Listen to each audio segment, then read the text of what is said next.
Alrighty, Smite fans, welcome to another weekend broadcast for Valley of the Kings Neith Division. Today we've got Gunshow Shoguns versus Kappa Corporation. I am Henergy, joined by Brit Orc in Chair 2 and Brokazoid on the cast.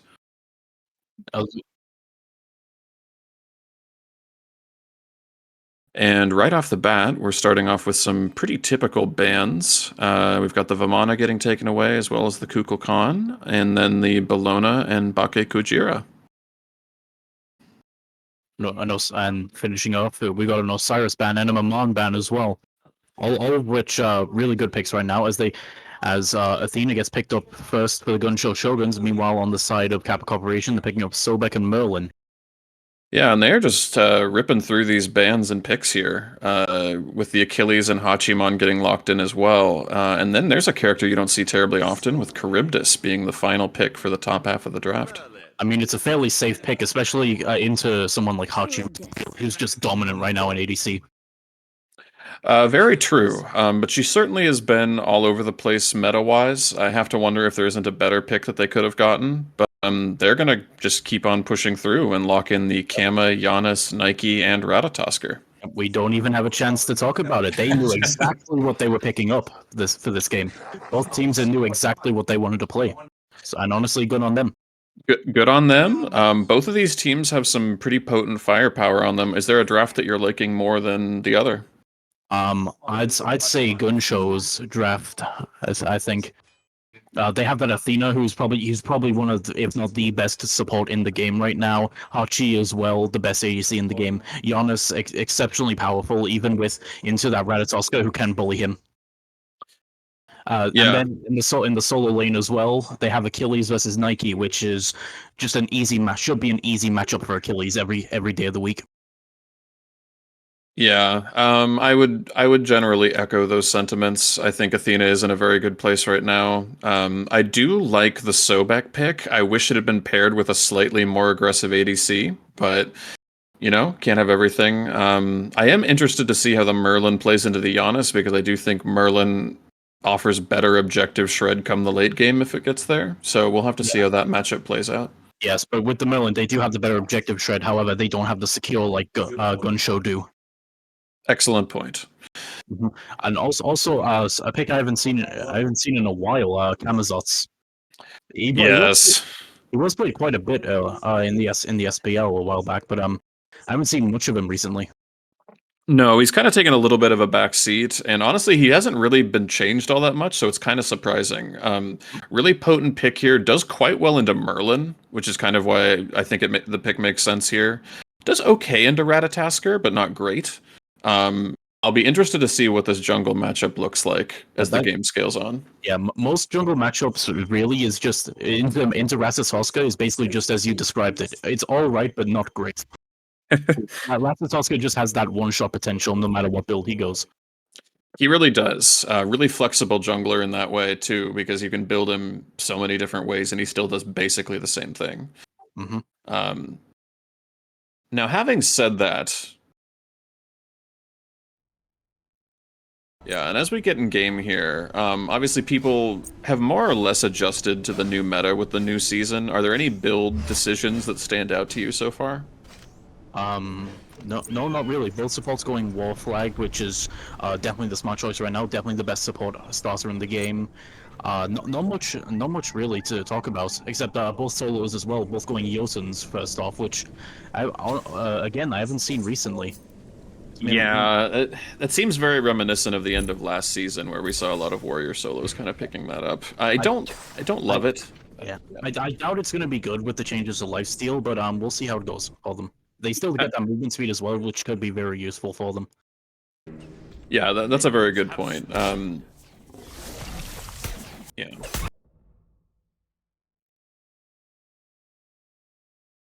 So noted. Okay. There is a possibility that we may have to go to intermission here for a few moments just to resolve a backstage issue, but rest assured we will be back very shortly once it's resolved.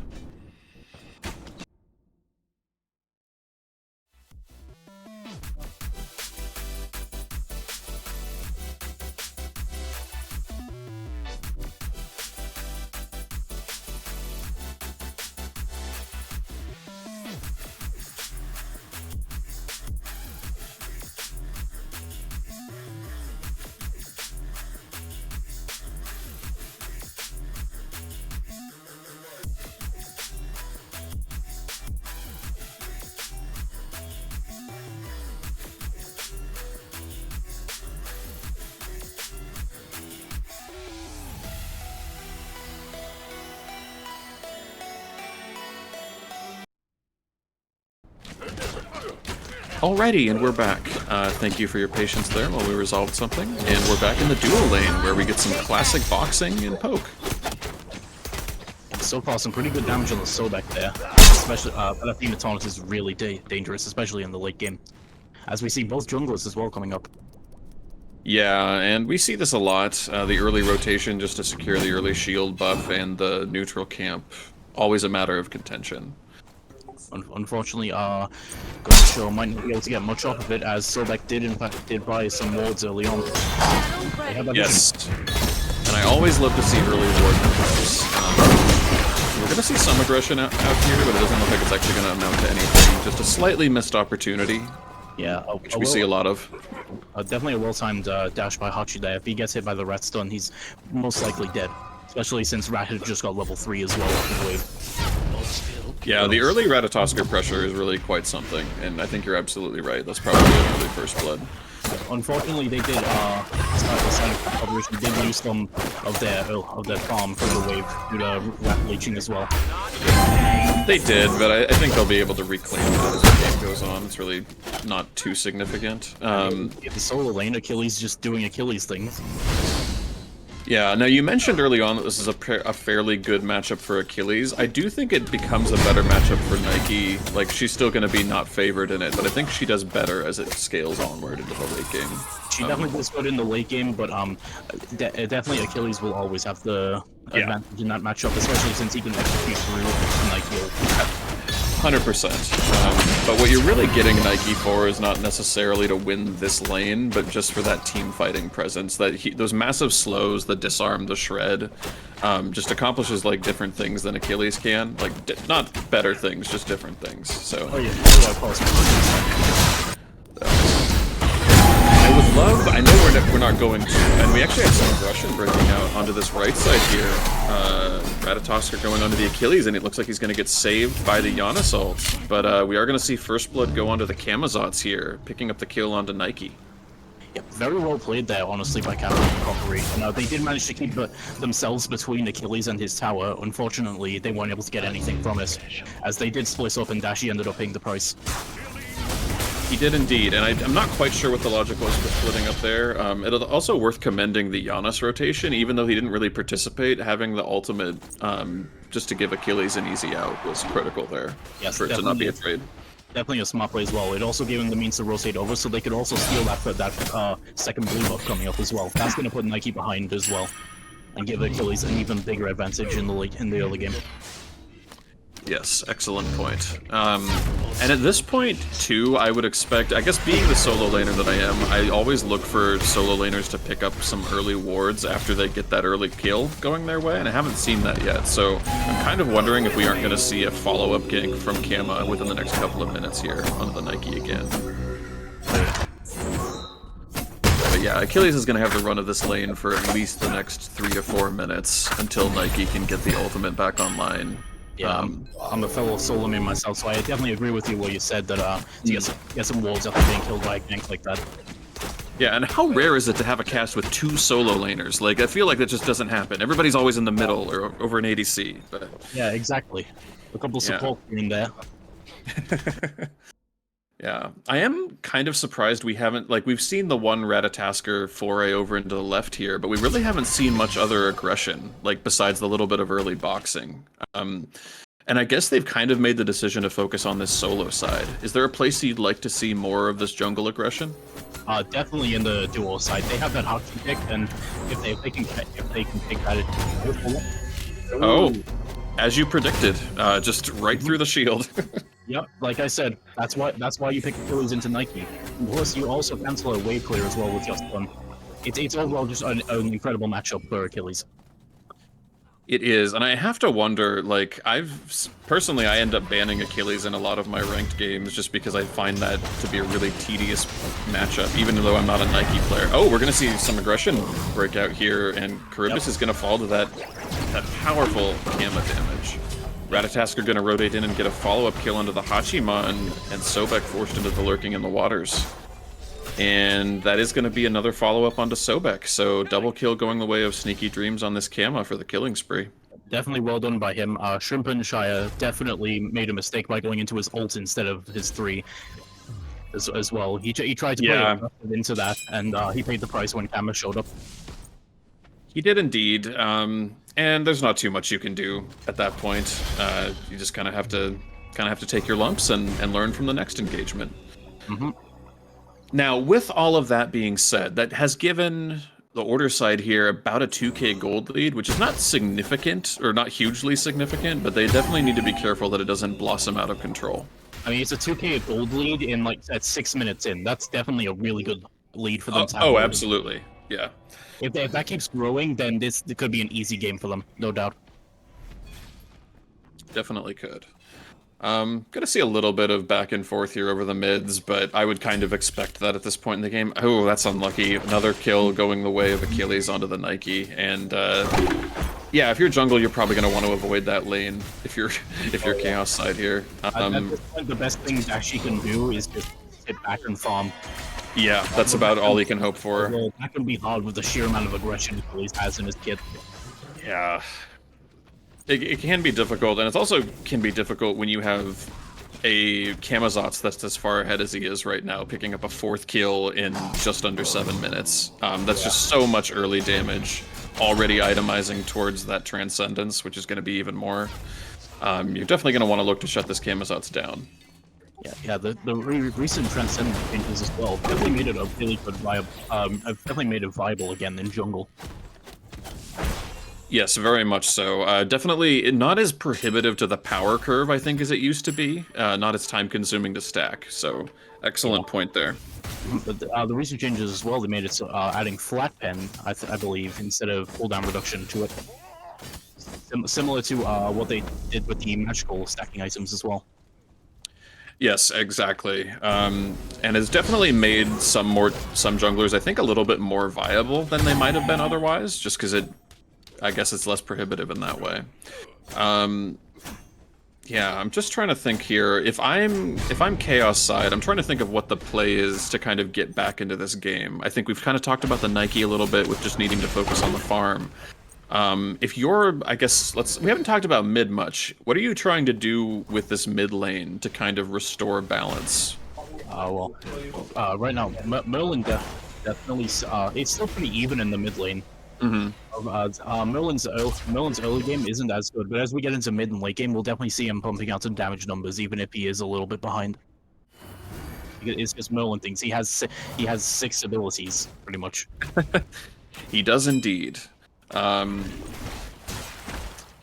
it is interesting seeing Charybdis just actually try to box the Hachi here with a 2-level deficit. Is going to be forced into the whirlpool pretty early on. All the Rascals doing it. And the Hachi ult and the Athena ult, and that is a lot of ults. Charybdis going up into the ult again, and is there going to be enough damage? Just so, with the Athena damage getting the finishing kill. And Kama has not had enough, and wow, that's going to be actually a pretty significant shutdown going the way of Rat here. Big shutdown goal for them there. That can definitely help put them back in the game. I think definitely though Dusty did make a mistake. He didn't realize that Athena was ulting him, and so he ulted away instead of ulting back in. He was only turning around as he had already gone quite far away. But he did come back and deal enough damage to put down Shrimp and Shire. Yes, he did. So he did get something. It wasn't totally one-sided. Unfortunately, you do kind of, I guess if you're Chaos side here, you kind of hope that one of those kills goes the way of Charybdis, just to kind of mitigate some of that farm lost. Putting them both on Rat isn't bad either, but you're definitely putting more of the onus on Rat to do the carrying in this game. Now, with all of that, the gold lead actually expanded a little bit more, so now it's closer to 3,500, and this is where you should start to be a little bit concerned. We're very much in snowball territory at this stage, so I think that the next, besides making sure that the farm game is consistent, I think that the next big play here is going to be fighting over these early objectives, and I'll be really interested to see who draws the first Gold Fury. I definitely think Gunshow right now has the means to take down the first gold. It all depends on if they can get a pick early. While Kappa Corporation don't have as good tourism, or honestly, they could just go for gold right away without a pick and secure it with the Honest ults. Yeah, that's kind of what I'm glad you mentioned that because I was kind of thinking along similar lines. They definitely have the damage. Even without the Yon Assault, I feel like the Hachi damage at this point is going to be sufficient to kind of DPS it down, even without crit. But man, that is so much poke going the way of Charybdis there. That's a 3-level lead, plus it's Hachi. Yeah, you hate to see it if you're Charybdis, you love to see it if you're Hachi. But we have some interesting aggression breaking out here onto the Gamma. Wow. That is a lot of damage, and I don't even think that Rat's going to be able to chase just with how, yeah, he just doesn't have the distance. No, they have just incredible safety with both the Athena ults and the Yon Assault. They can easily get someone else who's way out of position. Almost like it's probably better than just having Kepri ult. In fact. Oh, I would say so. You certainly get a lot more utility out of this combo. Now, having said that, it does look like they're going to commit quite heavily onto Hachi, and that is going to be a trade-out.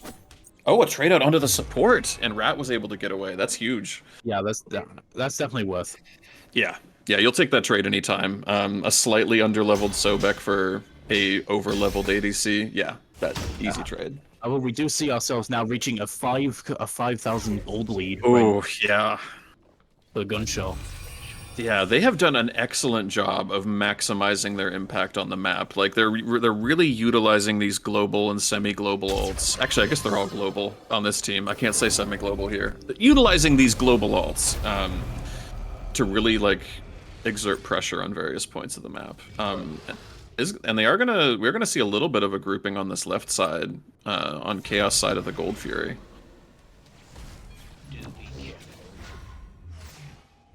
Yeah, we see them. I think Gunshow definitely are looking for the Gold Fury here. Probably looking for a pick, preferably to the Merlin, instead of looking for a Geo. Oh man, that through space and time is just shredding these backlines. Unfortunately for Merlin, I think that he is going to fall here. Yeah, and Achilles is going to pick it up with the execute, followed closely by Sobek. But there is going to be a double trade going the way of Chaos here, as Achilles and Giannis are going to fall.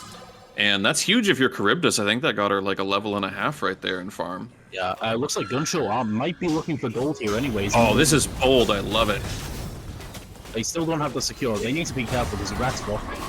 The Rat is watching. I'm trying to think if the Rat secure is better than what they've got here, and it very well might be. That's a lot of burst damage. And it is enough to secure it. Incredible steal from Rat.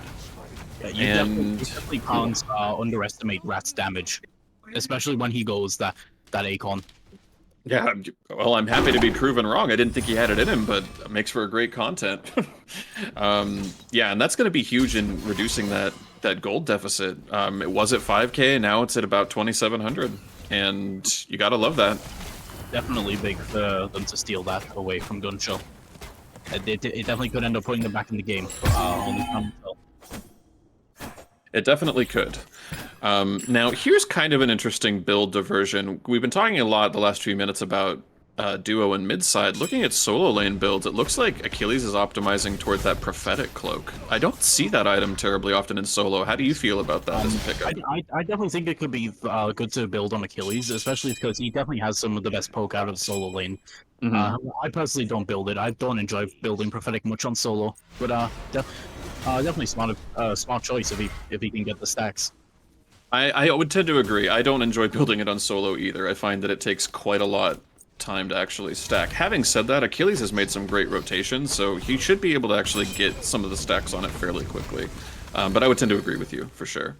Also, we also have to remember, he's already at the max CDR now, from the Yosun's Gladiator Shield and Prophetic, so he can't build any more CDR items without overcapping. That is true, and that actually is a really interesting point to bring up, because there are a lot of items that have CDR that would actually itemize pretty well for Achilles, besides this prophetic. So this is one of the reasons why I don't enjoy building Yosun in solo right now. Well, that and like with the addition of the totems to kind of give little modifiers to your buffs, you can also just get that cooldown totem and have the 10% without having to buy an item for it. Now we are going to see some rotations over here, and this is actually a little bit hazardous if you're Chaos, because those are some low health bars. We are going to see the Bat Out of Hell get channeled, and Merlin is unfortunately going to fall. Just really susceptible to these dive-heavy compositions. We are going to see the Athena ult come through, and I would expect this middle tower, this middle tower to fall almost immediately. Nike doing her best to kind of zone these folks out. Charybdis forced to dash away, and Nike forced to use the Sentinel of Zeus. So, more excellent aggression coming out from Order side here. As we see here, they're looking for the Pyro now as well. And that's the correct call. They probably should have done it even sooner. I would have probably done it even before taking out the mid tower, but they should be able to secure this with the power of the zoning that's coming out. A little bit off on the execution there, but they're gonna still secure the buff, so it's all good. Can someone clip that? Yep. So yeah. Please, somebody clip that for the highlights. I guess. Not really, but well, lowlights? I don't know. Whatever the opposite of highlights is. Still, Gunshow did end up securing that Pyromancer, so now they have that bomb. Yeah. And the later the game goes, I feel like the bombs just scale in value, because you can absolutely nuke a single objective with 1, 2, 3 of them if you time it correctly. Now, could we get a look at wards placed? Because I'm really interested to see how that shakes down, because got to be fairly... Oh, that's interesting. So just in looking at this, it looks like supports are kind of putting in the work. I'm very surprised to see how little boarding there's been toward the mid lane, with how much aggression there's been there. Yes, as well as that, we've also got only one ward for Nike, who has been ganked really early. And as you mentioned, so a smart idea would be to ward after something like that. Yeah, it would indeed. It's unfortunate to not see it, but also I can kind of understand that, like, if you're strapped for gold, you might not be thinking about it, but I guarantee you wards pay for themselves if you're not dying and just getting that farm back, so... Actually, Giannis also having only one ward as well, which that is wild. Yeah, definitely a bad idea, especially because it's Giannis. Even if he is ahead right now, he still needs that full ward for safety. He really does. Excellent peel from the Merlin there to kind of get the folks off of the Charybdis, but this is going to be a Gold Fury rotation, I suspect. And that's absolutely the right call. Achilles level 17 at just under 18 minutes. Just absolutely farming the heck out of this map. And they're actually going to reset it, I guess, because the Rat ult's coming in. A lot of aggression from Kappa as well. And Charybdis forced to ult away. You hate to see it, but if this is a kill onto the Kappa, which it looks like it is, that's going to be a huge shutdown and a little bit of a missed opportunity there. Unfortunately, three in fact in execute range for Achilles, but he's not able to make most of it since of that massive slow from Sentinel of Zeus by Nike. Yeah, the slow really came in clutch there. And it is, in fact, going to derail their Gold Fury push, which is interesting. I guess they don't feel they have the damage without the Camazots, but I think that they have it here between the Hachi and the Giannis, so that's an interesting choice. Now, with all of that, Nike has actually gone from like a several level deficit to maybe half a level at this point. She's really done quite a good job of kind of reclaiming what was very much a lost lane. Now, obviously... We also see Nike as well going breastplate, now also reaching 50% CDR, so overcapping already with just 3 items. Oh yeah, that's... man, it's so easy to overcap, but that's probably an oversight. Where do you stand on picking up breastplate in this meta?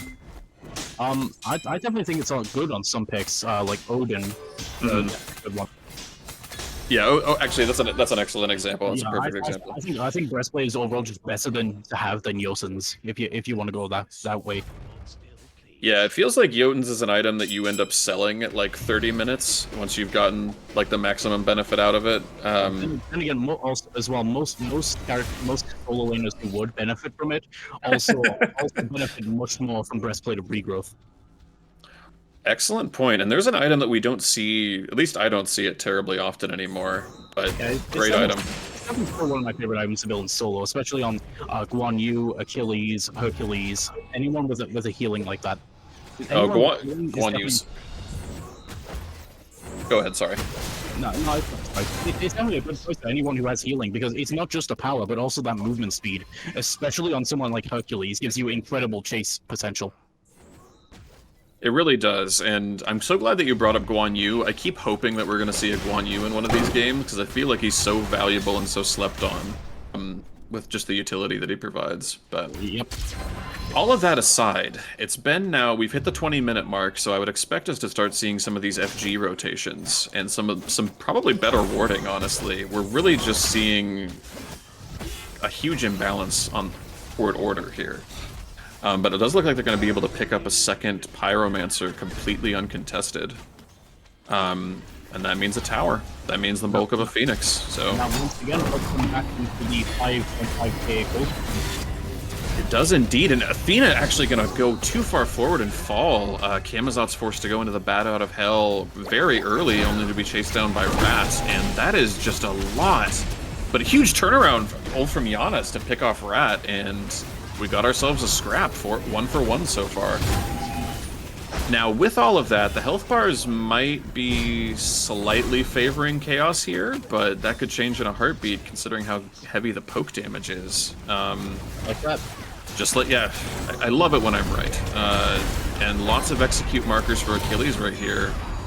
Huge blink, and that's actually going to be a dead Achilles caught with the tower damage. What a messy fight this is. I love it. Yeah, Achilles is definitely one of those characters you can afford to just push up and fight it as. Not here though.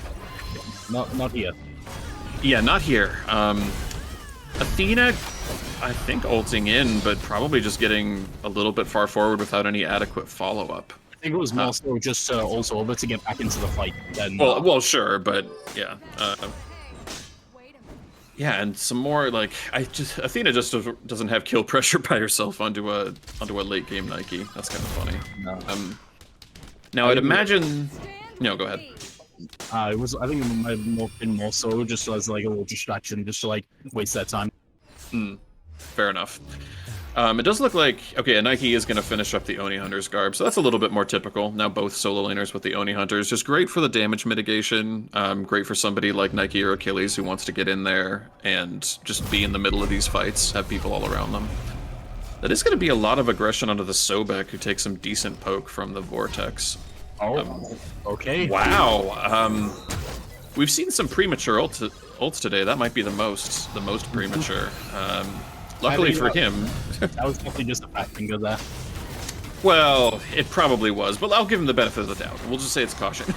No, you're probably right. We are going to see Gold Fury aggression coming out here again, and it looks like this one will also be uncontested. They have done a great job. They did send those Ravens out, but unfortunately they weren't able to act on it. It's such a shame Ras was in mid instead of there. He probably could have stolen it again. He probably could have. And we're about at the point where I really need to be seeing some better contests from this Chaos side team. I'm concerned that they're going to let that gold lead just continue to build. And yeah, also a lot of aggression onto the Achilles, and I think that they're not going to be able to do too much without the Merlin and without some of these higher DPS characters present. I find it funny to see the Achilles doing 22 damage on his 3. Yeah. Against the Sobek. Yeah, and that Sobek is going to be quite tanky even with only 3 items, with the fully stacked Prophetic and Thebes and the Relic Dagger. Just going to be a beefy boy. Mm-hmm.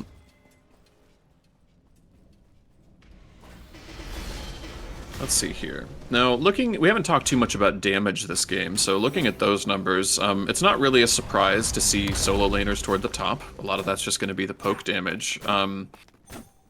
I'm not going to lie, a lot more damage from the Giannis than I was expecting there to be at this stage in the game. I feel like there've been team fights, but they don't feel like team fights that Giannis has actually done numbers in, but clearly the numbers don't lie. And he's definitely clipped some people with that through space and time. Yep. Plus his unstable vortex as well just does a crazy amount of damage at any point in the game, especially in the late game though. Once he gets those items online, you're just doing about half of someone's health with one hit. Certainly with those squishies, that hits like a truck, absolutely. Mm-hmm. Well, even against the tanks as well, as he gets that extra pen from both leveling through space and time, as well as just passing over one of his fossils. or his threshold. Yeah, that's an excellent point. The extra scaling off of those thresholds really matters. It does look like we have a very disjointed little fight breaking out here by Pyro Pit. Space and time through space and time gonna be off the mark. We're seeing just Charybdis is now making the rotation over, but it does look like Kappa is actually gonna split push a little bit, and that is dangerous with those 2 bombs. Now 3 bombs on the side of Order. Radalt gonna come in, a lot of aggression onto the Giannis. Unfortunately, again, the shotgun blast of Vortex is going to take out Ratatoskr, trade it out onto the... I also noticed that fight was engaged as well by Blasphemy blinking in as well onto the Rask. Yeah, these Blink mages, they're just out of control. Definitely an interesting pick on Giannis, especially since he doesn't have much safety. And then again, if you're really good at Giannis, you are the most unkillable person in the entire lobby. Yes, the most unkillable, and dare I say, the most unfun. Nobody loves a good Giannis if you're on the enemy team. No. Kappa is able to pick up the chase down kill into Charybdis, excuse me. And with that is a 1-for-3 trade. This should be a pretty quick objective rotation, I would think, with these timers. But they are going to focus on the towers instead. With two bombs, they definitely could take Phoenix with 3 members of the Kappa Corporation down. However, they instead choosing to fall back. They are indeed, and I guess to be fair with these health bars, it might be, well, they are shredding that Nike. My goodness. Even without crits, that shred build just... What was that about Nike being the anti-ADC? Yeah, it's just a myth, as it turns out. Nike's going to disintegrate under all of that. Having said that, Achilles is going to fall here. Got shredded by something. And Merlin is left to kind of do some of the defense work here. Wow, look at that damage. And Sobek gonna get the chase down kill onto Giannis. That's actually a pretty decent trade for them. 2 for 1 thus far. Blasphemy dead there, but you saw what I mean there with the damage from Giannis onto the Merlin. That did do half of his health. Like, most people say that they get like half the health from the ghosts, but Giannis is probably the only mage who could actually do that. Yeah, you make an excellent point. Giannis is like the poster child for that. Giannis and like Scylla, if you hit the combo, just the full Scylla combo. Now, with all of that, the gold lead's 9K. We've just witnessed now, I think, like 3 very disjointed team fights in a row. What adjustments do you want to make to kind of bring this game closer to closing, to finishing out? I guess if you're this Order side team, they've got everything to lose at this point. Well, definitely they need to look for a pick and set up for Fire Giants. They've got all the towers down from that beacon, so they definitely need to look for fire now and get ready for a siege. They have 2 bombs, so they could easily siege and definitely take a Phoenix. They could, yeah, I agree. Actually, they definitely could take a Phoenix. They had 3 bombs at one point, and I want to know where the 3rd one went. I'll be honest, I don't know. But they do need to be careful though. Even though he is still behind, it's still Merlin defense. Merlin's siege defense is incredibly powerful.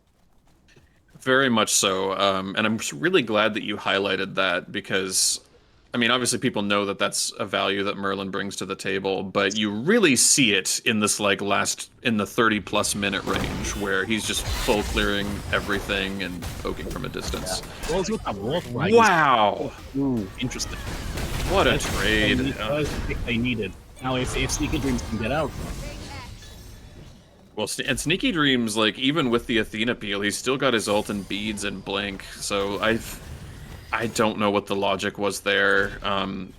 Rat obviously does an incredible amount of damage, but so does Kappa at this point, and he's got a full item on him. Yeah, well, that was probably the pick they needed to hopefully take down Fire Giant, as we see. They might be looking to start... No, they're just dewarding. They're just dewarding, but I'm happy to see them do anything related to warding this game, so that's just fine with me. We are going to see decent poke onto Sobek, but I think they're dilly-dallying a little bit here. I really want to see them... and Pyro's a good place to start, but I feel like they should be pressuring out Fire while they've got a little bit of a power play. But the taunt onto Sobek's going to be huge. A lot of damage coming through. He still has his pluck, so he will be able to get out at least a little bit. But oh my goodness, so much damage onto the Kamazots. And I hate to say it, but this looks like another disjointed team fight here a little bit. Gunshow Shoguns can't seem to decide who they want to target, as we see them all pretty much running in opposite directions, looking for whoever they can find. No kidding. And yeah, actually, great point about target prioritization. There hasn't been very much of it this game. No, there hasn't.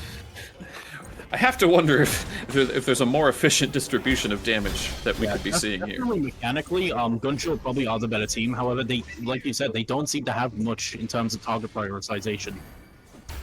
No, and they're really kind of hurting from it at this point. And then like plays like this with Sobek dashing into 4 without really any adequate follow-up, that's just hard to see, and he's going to fall almost immediately. Yep. So at this point, they really should be pushing fire, and it does look like they are going to rotate that direction. We see Achilles and Kamazoth zoning now. Definitely a dangerous duo for zoning.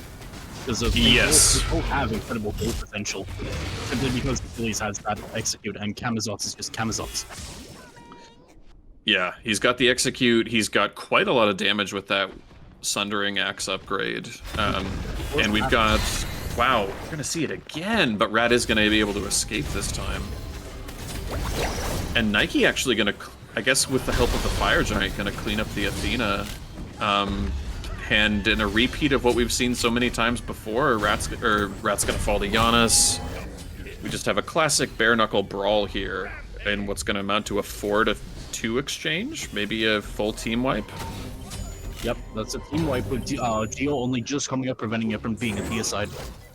Wow. Unfortunately, there's not actually a lot that they can do with it. They could probably get a gold or maybe a like a tower or a phoenix here. I guess there's no towers left, so it would have to be a phoenix. Honestly, Gunshow would definitely lucky to have won that fight, I'll be honest.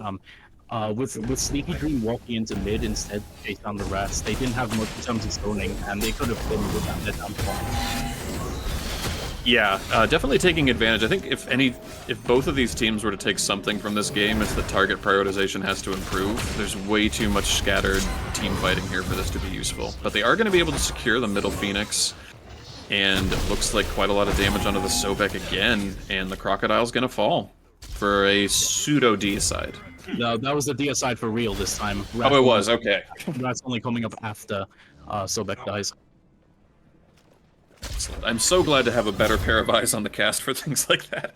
It was a giant flashing banner that said deicide. What do you mean? I don't think you understand how bad my eyes can be sometimes. But you are correct. Now, we are going to see another Rat Steal, potentially. No, it's going to be a cleanup onto the Giannis and a mild Gold Fury reset. Or a temporary Gold Fury reset. Can Rat repeat their success? No, he cannot. Still, picking up a pretty decent value kill onto the Giannis. Nothing to scoff at.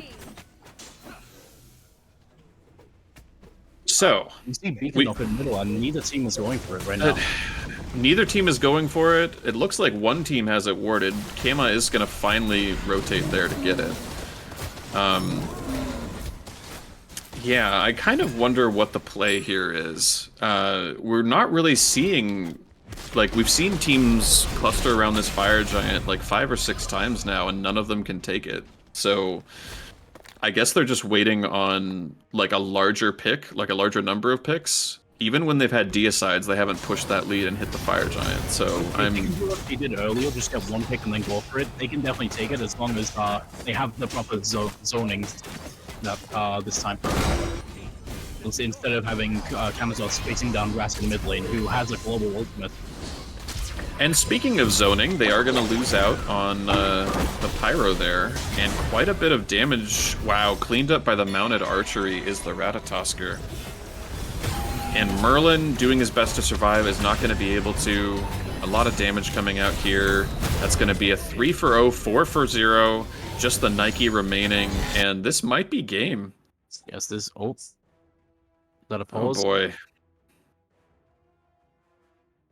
And it looks like we have a pause coming out for an unforeseeable amount of time. So we're just going to take a moment to look at the the artistry at play here. Really clean fight from Order side here. It looks like they finally actually got some target prioritization in and were able to burst down some characters quite quickly. Yep, definitely. That what definitely ended up being Cap Corporation's downfall was trying to engage there, which like Yeah, it, they would have been a lot better off if they just stayed back and defended, as they do have both the Merlin's siege defense as well as Sobek, who has Spartan flag, give them that extra power. yeah, they definitely should have turtled a little bit more there. But it does look like this is going to be game one going the way of Gunshow Shoguns, with the Titan falling very quickly in just over 35 minutes. So, there's a lot to break down there. The Camazot's absolutely popped off. I feel like if you're Kappa Corp, you're going to be absolutely looking to ban that in the first round for this game two. What do you think? Yeah, they definitely could do with banning Camazots. They could also do with banning Achilles as well. He was able to just live in their backline most of the time, only really getting punished when he was truly calls out. But with CC. Yeah. I think honestly every pick on the side of Shoguns here worked out well for them. You could realistically make a case for banning all of these if you could. I think they're going to have to really knuckle down and pick the most damaging three. I think They definitely did make a mistake by allowing Gunshow to pick up so many meta picks as well, like Hachi, yeah. Athena, Giannis. Yeah, I definitely think there's going to be some adjustments in the banning order and probably in the picking as well. I think that they prioritized some things that they probably shouldn't have, and I think that they're going to have to make some adjustments there as well. But I think we're going to take a quick break, and then we'll be back here with game two very shortly, so stay tuned.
Alrighty, welcome back to this Neith division game between Gunshow Shoguns and Kappa Corp.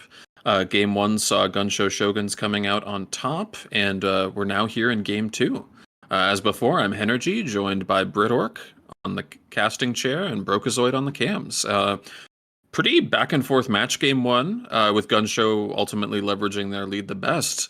If you're Kappa Corp, what are you looking to prioritize in this draft? Well, as we see already, oh wait, no, it's actually Gunshow banning the Athena. Interesting. I guess that makes sense. They definitely need to look to get some of those meta picks out of their hands, especially Hachi, who was doing a lot of damage that game. Athena was also a good one, but that's already been banned by Gunshow. Yeah, and Achilles as well, definitely a good one to get rid of. Either if they pick it up or if they ban it. yeah, absolutely. Achilles is just such a high pressure pick, and you illustrated it perfectly in the last game. But that execute, even if you're missing it some of the time, when you do hit it, it's such a team fight changer. And the bans are going to remain largely the same, I guess, with the Athena being an exception, with Vamana and Maman Brigitte both being taken away here. Which does mean that the Osiris is open. That was banned in the first round last time. The Hachiman is open again, and it does look like Hachi's going to be the choice. Yep, Hachiman going this time to Kappa Corporation, as they Yeah. have the first pick. And that seems smart. I think that's a much better pickup than the Charybdis. Certainly can provide a lot more. Now on this other side, Osiris getting locked in, which, as you know, as many solo laners will attest, a very fun character to play. Really strong into a lot of team fight or a lot of team comps. Does pretty well into auto attackers. Honestly, I have to disagree. I haven't really seen Okay. much of the advantages of having an Osiris on your team. I'll be honest. You That's know, I probably, appreciate the honesty. We don't that's have to probably agree on everything. probably because I'm hot garbage at him, but Okay, so I am a little biased. Osiris is one of my more played characters. I think what you have to think of it as is just it's not just into ADCs, it's just that damage reduction that he can deal is it's such a sleeper hit that you can't it's hard to measure it in metrics how valuable it is. So that's kind of where I land on it. I do really like him in terms of chasing down characters though. Having that Lord of the Afterlife is such a useful tool, and then the healing reduction and cooldown reduction or cooldown elongation that goes with it. yeah. Now, Atlas. Oh yeah, finish your thought on Osiris. Sorry. No, it's alright. We move on to Atlas. We've already said enough. Fair enough. Uh, Now here's the thing: we don't see. I feel like I don't see Atlas terribly often anymore. Where do you stand on the Atlas pick? Honestly, I always love Atlas. I think he's definitely a good character. Do you like him more or I mean, I guess the Athena isn't on the table, but do you like him more or less than the Sobek? I definitely think I might like him more. I think he has a lot more. He has a lot more CC than Sobek, and I think he does have a better ult than Sobek for team fighting. As we also see, Cap Corporation picking up Achilles here to get it out of the hands of Gunshow. Indeed, and that's a pretty smart choice. Achilles has an interesting matchup into Osiris as well. I feel like that's probably a little bit more favorable than the Nike matchup would be. Uh, More favorable to Osiris, I should say. Now, Yeah, Thoth. Oh boy. Um, with the Kukulkan getting taken away, the Thoth is a pretty nice pick in terms of that ranged artillery damage. Does okay into the comp that they've drafted so far.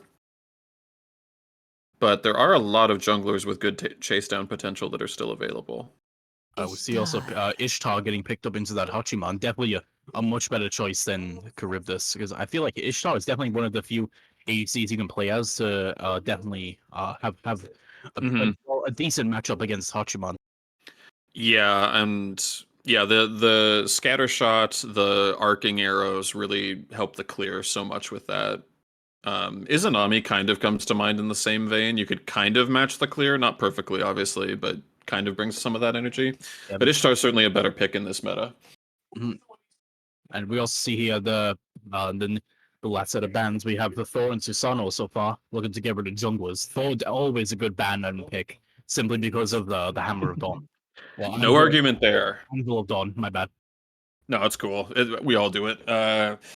Yeah, I'm always happy to see a Thor pick or a Thor ban. He's a fun character to watch. And with Rat getting taken away, I think that just leaves Thanatos with the semi-global ult remaining for assassins, which I wouldn't hate seeing that here, but They're getting rid of Ravana. All right.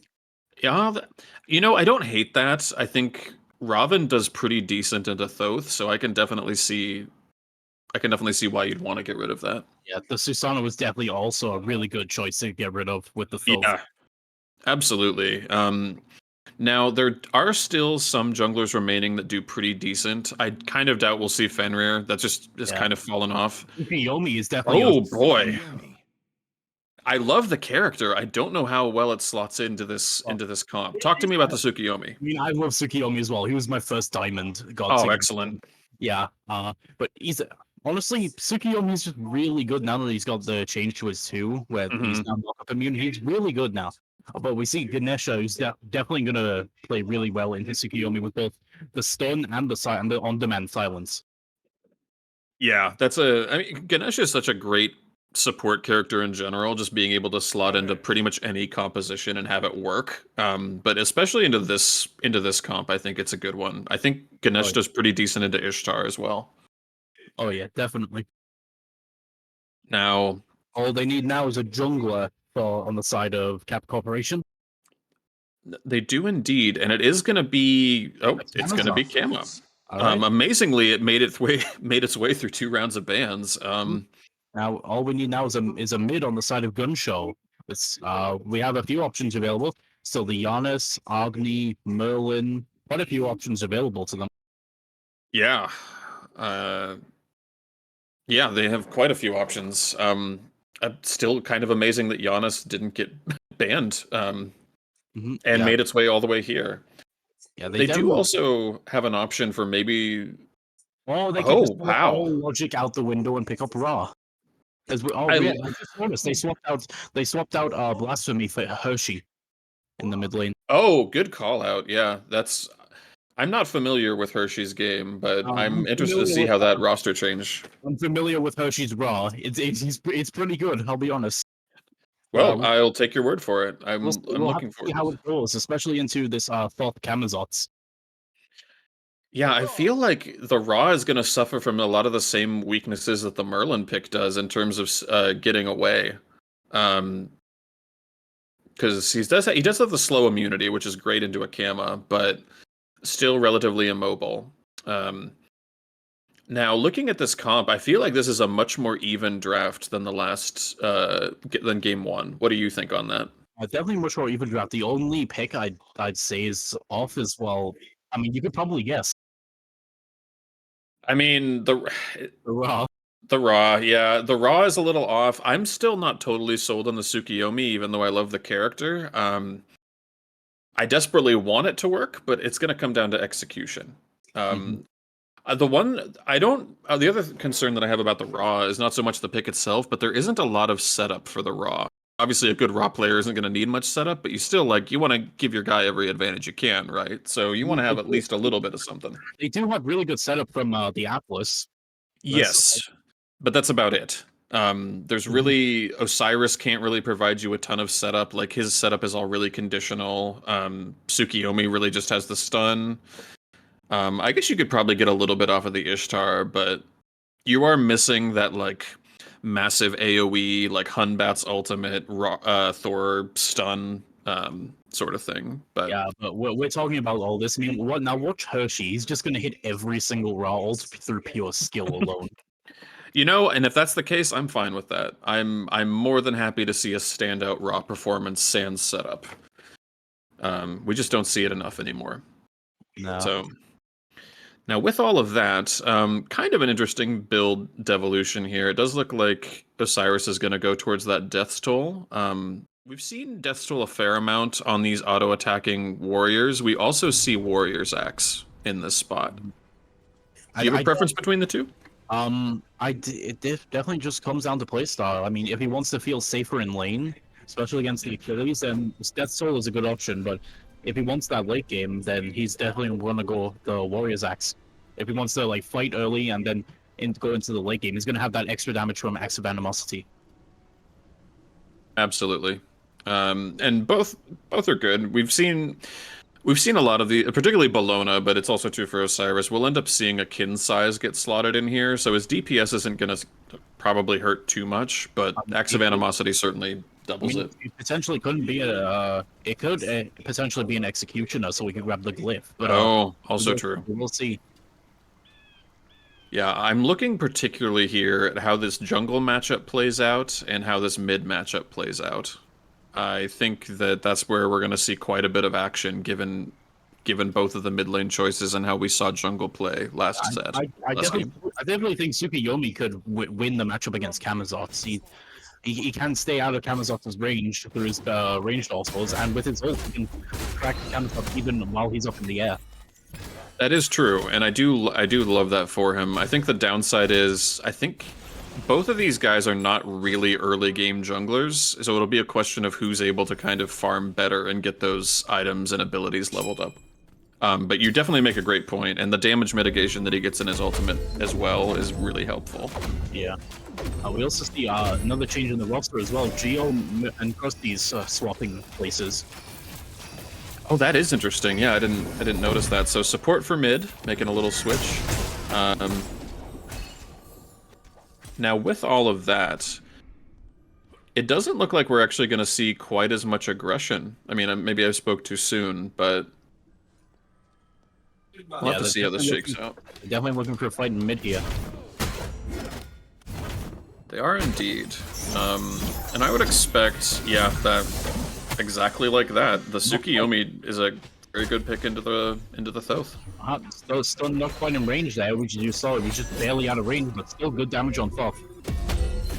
Yeah, and now Tsukuyomi's hit 3. He's going to have the Caltrops, which is going to penalize Thoth for dashing away if he positions them correctly. So that's going to be pretty difficult to deal with. It's crazy how much damage those Caltrops can do if they're positioned correctly. I think a lot of people forget that about Tsukuyomi. Yeah, it's not a one-and-done thing. You will take tick damage. And we are going to see an early Tsukuyomi rotation onto this Ganesh, and maybe not quite enough damage to get first blood, but that is certainly going to be enough to secure the buff. Yeah, pulling the Ganesh dash was definitely a good play there, but unfortunately he was just a bit too close to tower, even with all the CC on him.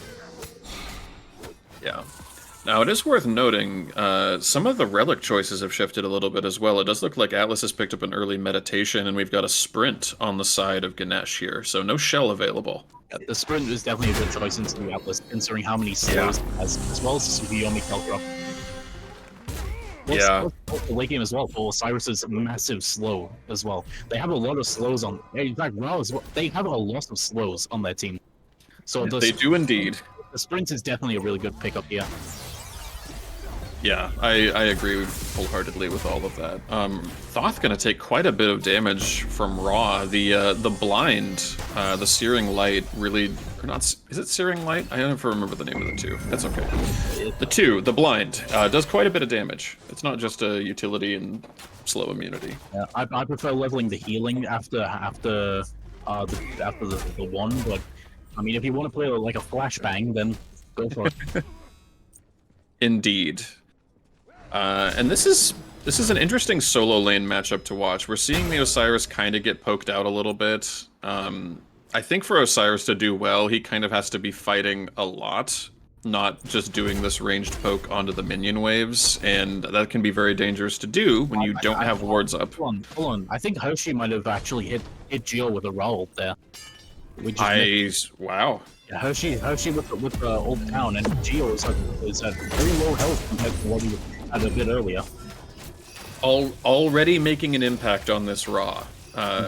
Even with no kill, that still sends a message, and I think he did that without setup as well, so really showcasing his ability on the character.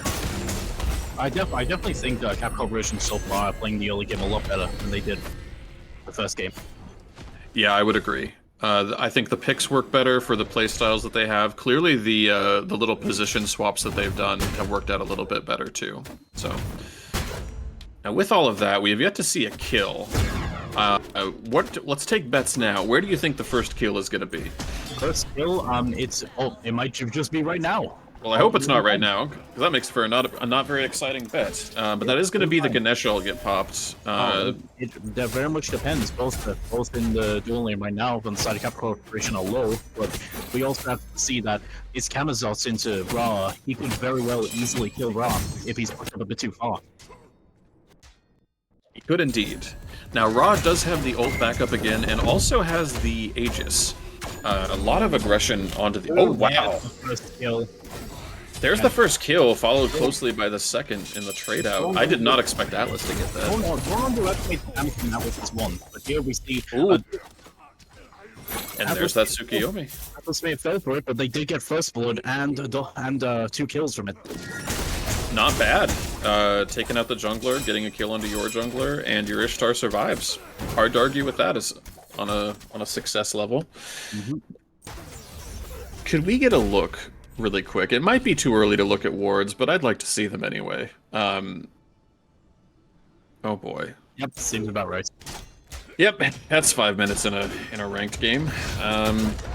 Achilles is going to be able to secure the totem there, probably the second or third totem at this stage. And Osiris has the phalanx done, and that is a huge, I don't want to say power spike, but that allows him to box with so much more flexibility than he could otherwise. And a lot of aggression coming in. Osiris probably going to be forced to ult here. Achilles is going to be just off the mark with his execute. And Tsukiyomi actually going to be able to pick up a follow-up kill, and this might be a dead Kamazots as well. Yeah, that was very unfortunate that Fadashi did with Noxus just barely being out of range of the execute. Yeah, that's unlucky more than anything else, but good presence of mind from Tsukiyomi, or Sneaky Dream on the Tsukiyomi to rotate over and pick up a pair of other kills. Now we see a blue buff invade as revenge for earlier, since they did also steal Osiris's blue buff a bit earlier. They did indeed, and it's fitting revenge.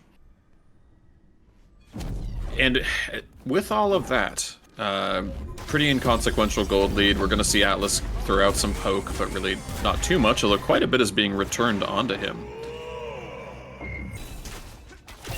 And it is interesting to see, like, you hit it on the head earlier, but Ishtar is such a much better pick into the Hachimon in terms of pure boxing potential.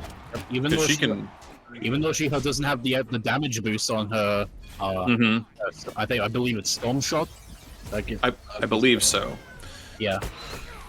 She doesn't have the damage. In fact, she has damage reduction on it, but it's still really good to help fight the Hachi, especially since she has more shots with it than Hachi does with his.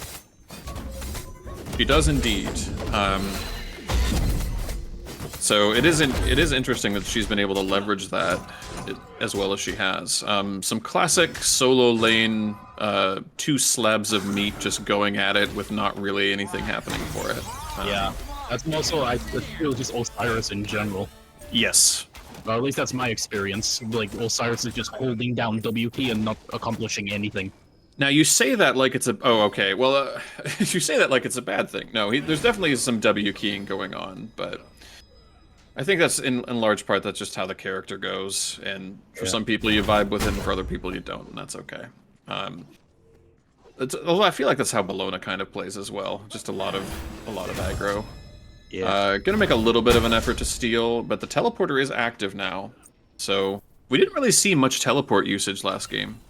No, maybe this game we'll see a bit more, but that teleporter, since it's been added, has been a really valuable asset, especially if you want to do something like rotate over from the dual lane all the way over to solo lane, so you can get a fire giant right off the bat. But you could easily objective sweep with it if you just go do something like pyro, gold, and take teleporter over to fire, as we see a kill there on Sneaky Dream. We do indeed see the kill on Sneaky Dream, and that was beads expended as well. Looks like he started to channel the ultimate, but it didn't go on cooldown. I believe that shutdown gold as well for the side of Kappa. Yes.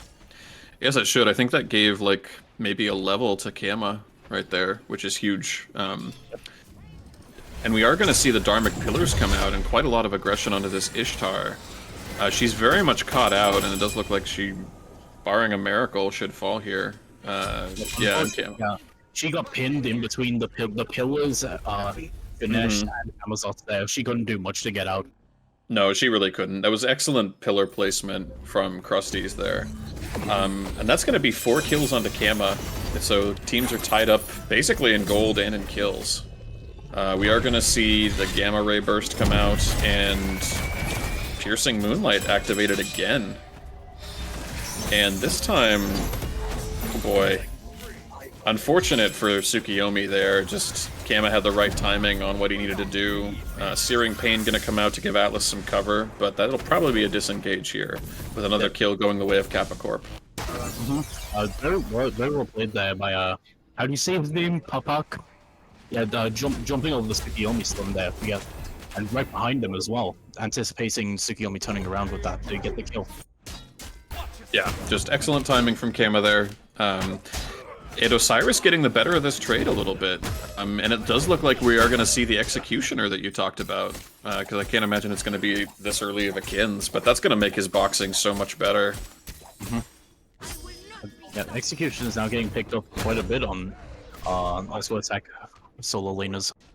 Yeah, seen it a lot on Osiris, seen it a lot on Ama, Yeah, Alona. Especially with the new glyph on it as well, providing massive anti-heal and shield to drop. Oh, that glyph has changed so many things. That we're gonna see that for the next 6 months, I bet, barring a massive nerf.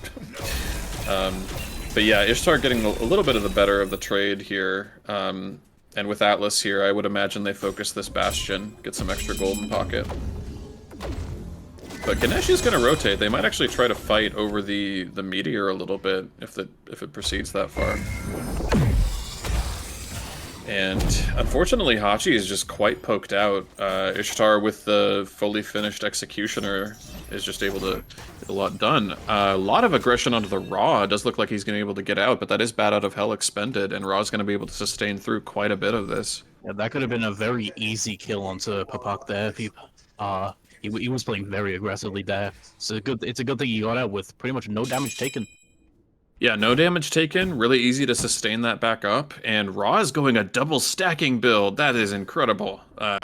With the Book of Thoth and Warlocks. Wait, we're going through that sheer power, that one potential on Searing Pain. I mean, and why not? It hits like a truck. And Ganesh forced to expend ultimate. Atlas expends ultimate as well, and that looks like it's going to be a lot of poke with no actual finishing kills. Having said that, it does look like they're going to play the Uno reverse card onto the Atlas, and Sarcastonaut is going to fall and do another kill onto the Kappa. Searing Pain expended there as well, just after the death, so... Yeah. Gold here, they don't have the secure. They don't have the secure, and Kappa Corporation is playing this... Wow, okay. Wait, no, I was thinking Raw was on Kappa Corporation for some reason, but no, I just the fighting just doesn't stop. It's non-stop. It's like a little bit of a. This game is maybe more of an arena game post 5 minutes than the previous one, and I love it. Definitely a lot of fighting going on as we see Order taking the first beacon. They take the first beacon, start that siege, and yeah, that was a pretty crucial shutdown though onto this Kamazots. With all 6 of the Kappa Corp's kills being on Kappa, that's actually going to be a pretty decent amount of gold. And the kill going on to Raw certainly helps as well. Able to leverage a little bit of a lead over the Thoth in mid lane. Yeah. Also, something I don't think Gio realized was that with his wall, he can do two hits to the Meteor with one also. It works like that with two abilities, actually. Yeah, that's fun how that works out. I think because it technically counts as a structure, so any abilities that can also damage structures as well will also like apply to it. Right. No, that makes sense because you can definitely proc the little totem modifiers with it. Is that Krusty's spam taunting there? It very well might have been. Which I guess just goes to show how high the stakes are, right? Team's really putting it all out there. Love to see it. Now, they're only 0-1 right now, so if Krusty's does lose here with the spam taunting, it's just going to be embarrassing for him. Well said. Couldn't have said it any better. I am interested to see, like, kind of like last game, which of the teams actually elects to start this objective push first. Because both of them are actually pretty well equipped for it. Gunshow Shoguns has a slight gold lead, Kappa Corp has a slight kill lead. And both of them are about even on farm, I feel like, so either one of them could make a claim for it. It all depends on who gets that first pick, I think. Yeah. Yeah. As it often does in these team fights. Osiris is in Threshold, but we see Achilles. The blue buff getting successfully stolen. Oh, that's going to be huge. Osiris doesn't consume a ton, like, relative to some of the other warriors, but he's still going to hurt from not having it. He definitely does consume a lot of mana because of how much you see him throwing out his sickle. But well, the sickle's only 30, but the other abilities are certainly quite a bit more. We are going to see quite a bit of aggression in both relics expended on Ishtar as Tsukiyomi dives in, and it does look like they're going to really commit to this with Hachi channeling the mounted archery. And he might actually get out if we don't get a lucky snipe with this. Okay, Sneaky is going to get the chase down kill. Unfortunately, Ishtar is in the back trying to dodge a Ganesh. I like the logic there from Shrimpenshire trying to use the wall to avoid the Tsukiyomi ranged also. Unfortunately, it's not for him. No, it was excellent call out there. Very smart, but unfortunately, yeah, there's just a limited amount of dodging you can do in those cramped conditions, so. Yeah. So with all of that, we're even in kills, we're more or less even in gold, maybe 1,000 gold lead at 15 minutes, and still no objectives. I know it's a bit unrealistic, but does it feel like the Tsukiyomi ranged also are easier to hit than actual ranged also? Yes, that is 100% true. I think it might have something to do with like him having no backpedal penalty, like not really backpedal. I don't know what I'm talking about.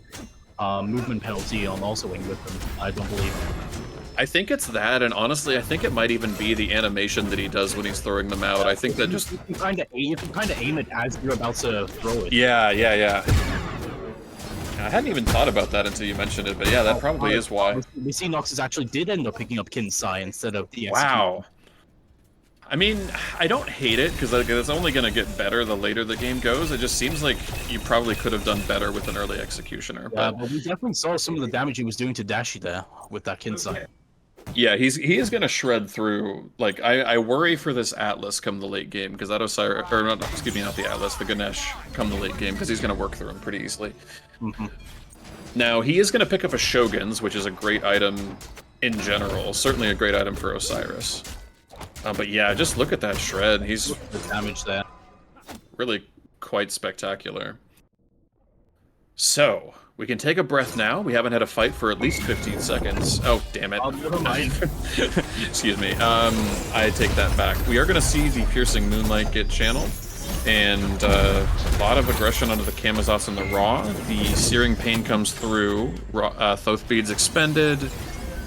And even with all of that, no kills. So, props to both supports. Definitely looked like it was a kill. Going to be on a kill on Hershey, but unfortunately, Papak missing the Vampire Bats. Yeah, missing the Vampire Bats, and just not quite having enough follow-up damage, so. Yeah. But they're not done fighting, because they're going to go right back in and drop some more damage there. Oh, but we do have an Osiris rotation. That could actually be quite crucial if he sticks around, but it doesn't look like they're gonna step up here. Except to contest the beacon, which is probably smart. Unfortunately, I feel like Osiris is getting the better end of this matchup, and Achilles might even need to reset. Maybe not. That Thoth damage is quite prohibitive, and we are going to see the Dharmic Pillars get dropped again. Oh, wow, and Dashi actually going to get a successful execute onto Hershey, and this fight is just blown wide open with Ishtar picking up a follow-up kill onto the Achilles. And we are going to see Gamma Ray Burst get channeled, not enough damage to finish off the Ganesh, but what a bizarre team fight.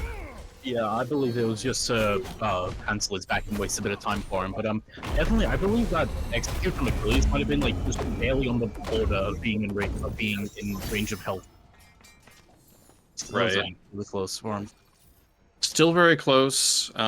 Slightly expanded the gold lead, but really didn't move the needle there very much. The kills are still largely even, and we still haven't seen an objective fight. Yeah, but definitely a worthwhile fight for them there as Puck uses his beads there. Definitely a worthwhile fight for them as they trade solo for both mid and the beacon. Indeed. And that'll be Thoth cleaning up the last of these bastions in mid lane. Wait, no, it was Gunshow that got the beacon, my bad. So yeah, those are worthwhile trade for Gunshow, mid for solo and beacon. Yeah. So I think that's so. What is that? That's a beacon going one each way right now, right? So I believe so. because I think, yeah, I think that it's one each way, just based off of the tower damage. Yeah. So all things considered, both teams have played this match. I feel like it's a lot more organized than the previous match in terms of they're actually focusing targets and grouping a bit better. I think the comp synergizes better together. Grouping a bit better, are they? I think so. Not the bar is low, but I think it is better. Now, with all of that being said, can we get a quick look again at wards since we've had a little bit of time to build data here? We are going to see some aggression come out onto this Ganesh, but the poke is just not very significant if it's not from the Thoth. And yeah, so a whole lot of nothing right there. That's okay. We are going to see some posturing on this Pyro again, but nothing concrete has been done. Can we bring up the wards this time?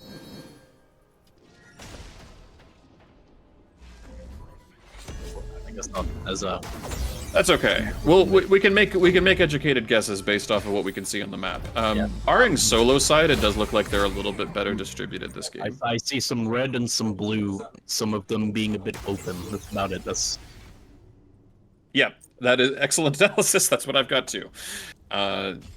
Yeah, I'm still a little surprised that this solo side isn't more heavily warded, but I guess there just hasn't been as many jungle rotations there, so maybe there's less of a need. In any case, gold is essentially even, so I guess we are in that stage of waiting for a pick, waiting for a team fight to go wrong, waiting for a rotation. we definitely see most of these wards actually being more so defensive than offensive. Yeah, great point. Definitely more defensive, I would agree with that. Not very deep either. We see them largely clustered in like that middle, if you divided the map into fifths, like the one dead in the middle seems to be where most of this stuff is, and not so much in the backside or in the adjoining jungle. A lot of ults getting expended, and Gunshow Shoguns is going to be able to secure that Pyromancer. First Pyromancer of the game, I think. Oh, maybe, I guess it's the second one. I believe it was the first one. Oh, no, it is the second one. It is the second one. Man, I must have just missed the first one. But Shrimp is going to be able to pick up a kill onto Dusty, and now the team fight has kind of exploded a little bit with Kappa forced to ult, and Relic's getting expended. Hachi just wrecking havoc on this backline. Might be able to clean up Tsukiyomi here with the mounted archery, and is going to be able to. And just like that, 2 for 0 in favor of Kappa Corporation. Now 2 for 1 as Osiris makes the rotation, but he might fall himself to the Achilles damage. Wow. My goodness, this fight. So it's going to be a 2 for 3, and I can't imagine that Gunshow is really going to want to continue this fight with just a Raw and a mostly damaged Atlas, but even with all of that, they've just kept this gold lead consistent. I think the biggest potential there was probably on Amazot, but then at Amazot he has quite a bit of lifesteal and healing, so. And it does look like to build off of that, the lifesteal is going to get worse because it looks like he's going to build into that serrated edge now, which is such a great item for Camazots in general. Gunshow definitely needs to get their hands on some anti-heal. As we see, the only anti-heal so far is on that Executioner glyph. Yeah, that's... Oh man, that's a great point. I didn't even think about that, but we should be seeing some more anti-heal here. Like, certainly for the Camazots, but... The same can be said for Kappa Corporation as well, as they have no anti-heal going into a Raw. Well, no, they do have brawlers. They have a Divine, but they don't have that... As well. I just noticed that, yeah. Well, Kappa Corporation definitely have a bit more anti-heal than Gunshow do. They definitely do. And they've got the Divine, they've got the Brawlers, they've got the little bit of built-in anti-healing with the Kama, but obviously you want the item to kind of bolster that. We definitely do need to see something anti-heal wise besides this Executioner. That's just going to be very difficult to reliably proc. It is interesting too, looking at these supports. It looks like Ganesh has actually gotten that heroism early, and Atlas is itemizing towards a different, like that fourth full item instead of going for the upgraded starter. Believe he may be going Relic Mega. I would imagine so. That would be good tactical practice, but we are going to see quite a bit of aggression go toward the gold, and Kappa is going to secure it. and Bat Out of Hell is forced to be used there. And I don't know that there's much opportunity for them to chase. That Thoth damage is so prohibitive. But it isn't going to stop Sneaky from ulting in with the Piercing Moonlight. And we are going to see, wow, great work from Ishtar there to kind of pull Tsukiyomi out of the fire. That's going to be a follow-up kill onto the Kama with Raw. Whew. There's the Hershey dip. The Hershey dip, the Zesty Snipe coming in clutch. And Hachi forced to expend a relic there. And these fights, I'm noticing they're lasting a very long time. There's not a lot of, like, get in, get out sort of mentality. We're really... as well now missing us next hit as well. Yeah, there's a lot of missed executes in both of these games so far. You did it the first time, corrected yourself, got it wrong, and then corrected yourself again. You know, I do it for the bit. I'm a chronic committer to the bit, and you're right. I should have given myself more credit. But Osiris is absolutely wailing on the Achilles, and Achilles gonna fall to another snipe coming out of Hershey. You see him almost getting out thanks to that Thundering Axe heal, but unfortunately, Hershey with the raw snipe. I mean, that ult has no cooldown at all. As you can see, it's already a quarter way through instead of getting back up. Yeah, and it's worth noting, only 20% cooldown on the raw, and he just doesn't need more than that. It looks like he might be building toward a Chronos Pendant now, but honestly, that's kind of redundant. Either that or one of the but if he does have the Chronos Pendant, he's gonna have it all. He's gonna have it up constantly. We see it's already back to half. 3 courses actually are being backed up. I don't think he even needs the Chronos Pendant at this point. No, I would say not. We are going to see Gamma Ray Burst come out again and actually going to pick up a kill onto Ganesh, followed closely by a kill onto the Kamazots, and this Osiris is just wreaking havoc with all of the slows and all of that disruption. Hachi is going to clean up Atlas, so it's not totally one-sided, but boy, that's a rough look, and I would expect them to pivot toward Pyro, which it looks like they are going to do here. Just a really good presence of mind from Gunshow Shoguns to actually go in and pick up that opportunity when Kappa Corp really wasn't grouped up to respond to it.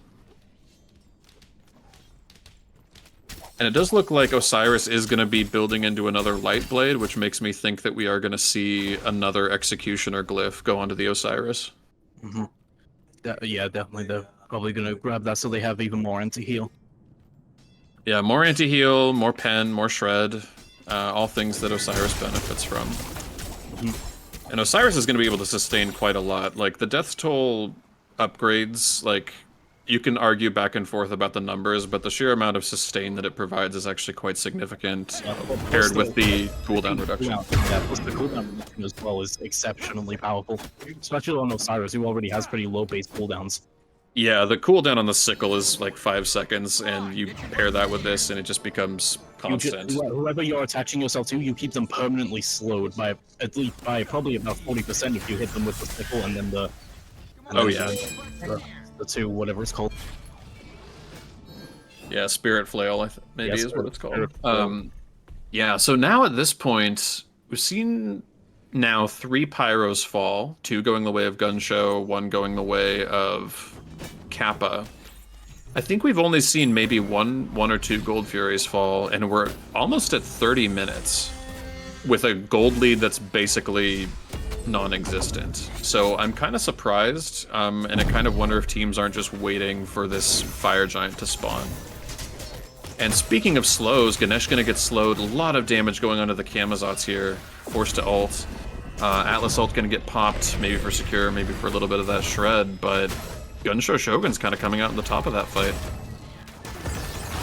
And dropping a bomb on the middle tower. Where do you stand on dropping the bomb on a tower versus a Phoenix? I definitely have some get it back there down for first, so they have preferably no casualties. They might be looking to push up to the Phoenix, yeah. Wow. Oh, and the Thoth ult just gonna clip Ishtar there. Actually, really good damage, but Atlas doing his best to kind of peel that away. And another fight where they're kind of just sticking around. We haven't really seen Raw drop too many heals yet, and I'm kind of surprised, because that's the whole point. You know, you drop the heal. They're going gold now, even though have the health advantage. But they get in there, they can easily kill and get a few kills. Okay, and it does look like... Oh, wow, and Osiris actually falling very low. forced to ult away with the Lord of the Afterlife. Unfortunately, Tsukiyomi gonna ult in response and get cleaned up by the Thoth damage, so kind of an unfortunate series of events if you're Gunshow here. Now we are going to see Achilles blink in and ultimately clean up the kill onto Dusty on this Ishtar, and I would expect them to pivot to an objective here, but now their health bars are the one that's low, and Osiris is going to be the one wailing on the Achilles. I believe it looked like Prestige wanted to start up gold, but unfortunately they seem to be backing off now. Hachiman forced to channel the mounted archery. Thoth is putting in so much work this game in terms of creating space. Nobody wants to go within a country mile of him just because of how much poke damage he's throwing out. Steering pain down from Hershey, but I think he might have tagged Shrimpenshire, who just barely gets out. Indeed, just barely getting out, and Atlas gets tagged with the vampire beads, and that is that two combat pauses? That's a DC there from Prestige. Oh, you're right. Excellent point. That's a good reason as any to pause, I guess. Not that perhaps something that people who play ranked should take to heart, that sometimes pausing is a good thing. So while we have a moment to breathe and there's not fighting, what are you observing about these team fights? I'll definitely Kappa Corporation, I believe, definitely had the better early game. Unfortunately, Gunshow definitely picking up as we reach the late game. We can see they got the first tier 2 down, and we're definitely looking to threaten Phoenix. Unfortunately, they did get chased away as they went for the gold, which definitely was a mistake as 2 of them went down for it. Yeah, 2 of them falling for gold, definitely not a good exchange. If Atlas lives here, that'll be even less of a good exchange. Pardon me, if Atlas survives, then it will be... I don't know where I was going with that. If Atlas, it won't be quite as bad. It won't be quite as bad if Atlas survives. There we go. If Atlas dies, then it'll be worse. There we go. Easy. Goodness. I'm so eager to cast this game, I get mixed up. That's okay. Or something. That's what we're going to go with now. A little bit of a difference here with Tsukiyomi going for that Bumbus Hammer versus the Bumbus Spear. And honestly, I like both items on both upgrades for either of these junglers here. Or for Tsukiyomi, I should say. Ganesh is going to be chasing down the Atlas. How many times have we said that in the cast? But there is still quite a large fight going on in this mid lane. And Dashi's going to get cleaned up from the Hershey damage, and Hershey is going to subsequently fall to the Kappa, and that's going to be like another 2-for-1 exchange and an immediate Gold Fury call for Kappa Corp. We see some of the damage coming out of this Osiris. It's really, really powerful, especially on the tank. Yeah, he's just going to go through them like a buzzsaw. That build is designed for shred. There's a lot of attack speed there. There's quite a bit of procs, even though he's built... arguably more damage-y items. He doesn't really need as many procs since he has both. He has the reduction from his free, mitigation from his passive, as well as the sustain from Death Embrace. Yeah, that's an excellent point. He's a very tanky dude. Has got a lot going for him there. So we can take a breath now. It is now EFG season.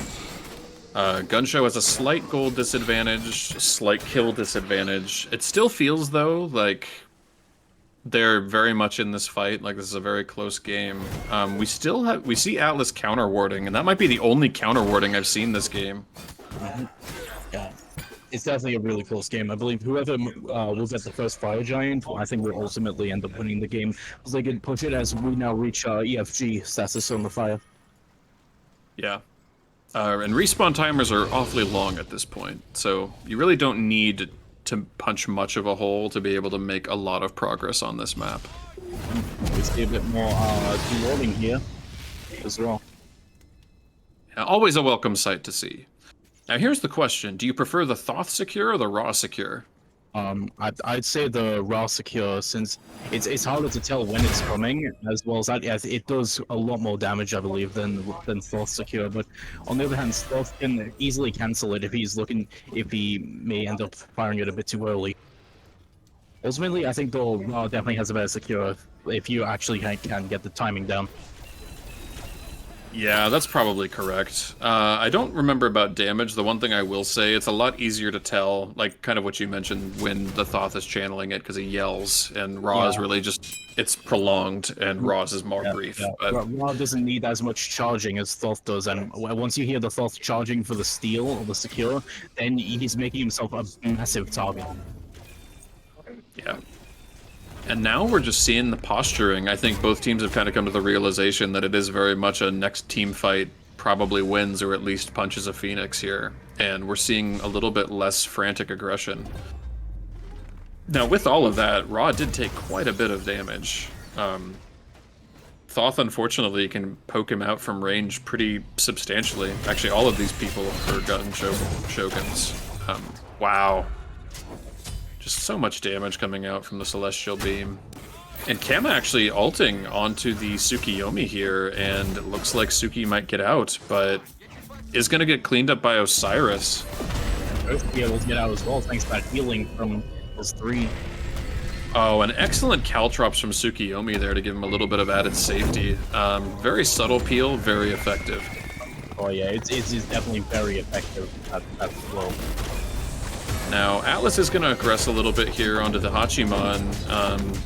Going to force out his ult, which actually might have been a little bit premature, but we do have Dashiwei rotating in on the backside, going to try and get some poke in, but Osiris is just chunking away. He missed the bomb, I think, there. Oh, did bombs get expended? Yeah, bomb just got expended. I don't know if they missed it or if it just did so little damage because minions went in. Oh, Osiris gonna fall, gets absolutely shredded there from the combined damage. One downside of this Osiris build, actually with the Atlas build as well, there is 0 anti-crit on this team.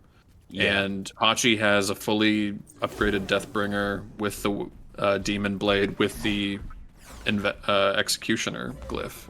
Not to say nothing of the Gilded, so crits are flying off the Yeah, chart here. upgraded gilded arrow into, I believe, into ornate arrow, demon blade, and devoted deathbringer. That's basically just guaranteed crit on every also. Yeah, and with Hachi having the Eagle Eye shot, that's just going to be, those crits are going to be doing ridiculous amounts of damage, which we saw when Osiris disintegrated. I just almost call it devious deathbringer there. Devious. That can be one just for this cast. The devious Deathbringer. The devious deathbringer. Now, we are going to see Kappa pull this Gold Fury. They are going to drop the Dharmic Pillars on it, and they are going to secure it. And oh wow, actually a follow-up kill onto the Tsukiyomi. I'm not quite sure what happened there. Just kind of getting caught out. I guess his ultimate was down, and he didn't have Aegis. So, unlucky pickup there if you're Gunshow, and great pickup if you're Kappa. At this point, the Kappa definitely can look for a Fire Giant here. Hershey Goals is down, but unfortunately it's not going to be for long. Yeah, you see it's already back up. But he did end up grabbing that Chronos Pendant, giving him 40% CDR plus Chronos Pendant's passive. Right, that's what, like 36 seconds on the ult, maybe? Like, Pretty much. it's very low, and that's okay. Ult's very good. Only 20% on the Thoth, so his ult probably won't be up quite as often, but it's still going to be felt. He's been felt all game. Ayo. Now, I'm kind of surprised that they didn't go and try to pull fire immediately. Like, I don't worry about Tsukiyomi stealing it, but it does feel like they should be pressing this man advantage more than they have. But Atlas is going to eat about 50% of his health there. Yeah, I think his health actually has more than 20% from that happened, and I believe that gives CDR as well. Well, it does, but I think he only get 10% from the alternate timeline, so I think 20. Gunshow taking the Fire Giant. Indeed they are. Atlas ult gonna come out, but hard to say who's gonna secure this. It looks like it is gonna be... Oh wow, Gunshow steals it. Incredible. Yeah, and... Yeah. Now, they might lose Osiris for it here. His ult is down, and he did just basically ult in place. But I think he'll take that trade, honestly, at this point in the game. They're gonna trade out the Hachiman. They're gonna trade out 2 with Dashi picking up a double execute. But this sustain is really going to come in clutch here, and the Tsukiyomi ult for chasing people down is such an excellent tool. We see Kappa split pushing as Gunshow push up right lane. The ultimate timeline proc, it is so much a feast or famine item, and unfortunately that time it was a bit of famine because it just locks you in place, so... I don't know why it's suddenly become meta when before it was seen as a pretty big trap item. Yeah, it's such a... Yeah, I think you can't really predict how effective it's going to be. I think in general it's probably better to go that Pendulum of Ages, just it's a more dependable item, but every now and again you get lucky. Well, this astronaut first just sitting on the Dharmic pillars there instead of trying to get out as he's moving around Krusty's. Yes, indeed. I am surprised. They should be pushing this a little bit more. Like, I guess Atlas needs to heal a little bit, but that's going to be a dead Ganesh if they turn on him. Yeah, and... There it is. There it is, and the Phoenix is going to fall, and the base has started to break. Yep, unfortunately, Shrimp and Char is back up, so we is able to defend that, so they won't be able to push for Titan. No, they won't be able to push for Titan, but yeah, I don't think they are cleaning up Kappa Corporation's jungle here. Yeah, stripping the jungle, classic tactical stuff. You want to make sure that they're not going to be able to get any farm to get back into the game. Now, they do only have 3 people with fire. Probably the most important people, though, if you had to boil it down. Yeah, definitely. Well, not really needed on Sarcastronaut. It's definitely very much needed on Dusty if they want to push. Yeah, definitely Dusty. I always prefer having it on a support just because they're going to be taking so much damage anyway. They may as well get the sustain going, but yeah, absolutely on Dusty. And I guess you could make the argument that you should have it on Raw, but that's neither here nor there. They're going to clean up that last tower. Yeah, although it's definitely really good to have on Sneaky as well, since those security resources are also really good for getting rid of those towers. Oh, that's yeah. How much damage assassins can do to towers. Indeed. Oh, that's interesting. Picking up the green totem. Why do you see so? Why do you think you see so many split pushing Bakasuras? Well, oh boy. I mean that's almost a separate conversation. There's I feel like Baka gets his own little discussion column if we're talking about split pushing junglers, but yeah. So we've got a minute to breathe. There's 1 Phoenix down. There's no towers remaining for Kappa Corp. It feels like this might be the sort of thing where you just want to play it really slow and kind of let them swing themselves out. I think your defense is probably better than trying to pick a fight in these jungles if you're Kappa Corp. It does look like they're actually going to make an effort to secure this pyro here. Unfortunately for them, they don't have many wards right now, so they could easily get caught out. They could, and just look at that string of wards left side for Gunshow here. Like, they have made... they have made an effort to have, like, a picket line going. Plus, they've already got plenty of walls as well, which they may be looking to set up a web of walls around fire as it's about to be coming up soon. As you see, that fire giant buff should be coming off of them soon enough. Yeah, there's probably, I don't know, I'm going to guess 30 to 40 seconds left on this FG buff, and then the next one will spawn. But yeah, we see that 3/4, so it's probably something like 10-20 seconds right now. And it just falls off now, so yeah, being a little generous, but yeah, I would expect both teams to contest this very heavily. It's good that they took a Phoenix, but they did take the Phoenix close to the FG, so that is going to make the defense a little bit easier. Not still tough, you still got to clear fire minions, but less of a time to rotate than other Phoenixes would be. And it looks like we're going to get some aggression with Camazotz blinking in and immediately dropping Sneaky. Wow, what a huge pick this early in the fight. We are going to see Gamma Ray Burst come out, and the chase is sort of on, as much as it can be with really slow characters. Atlas is going to try get a pull here, but is going to get rooted by the Thoth. And it does look like Thoth got nicked by the Searing Pain.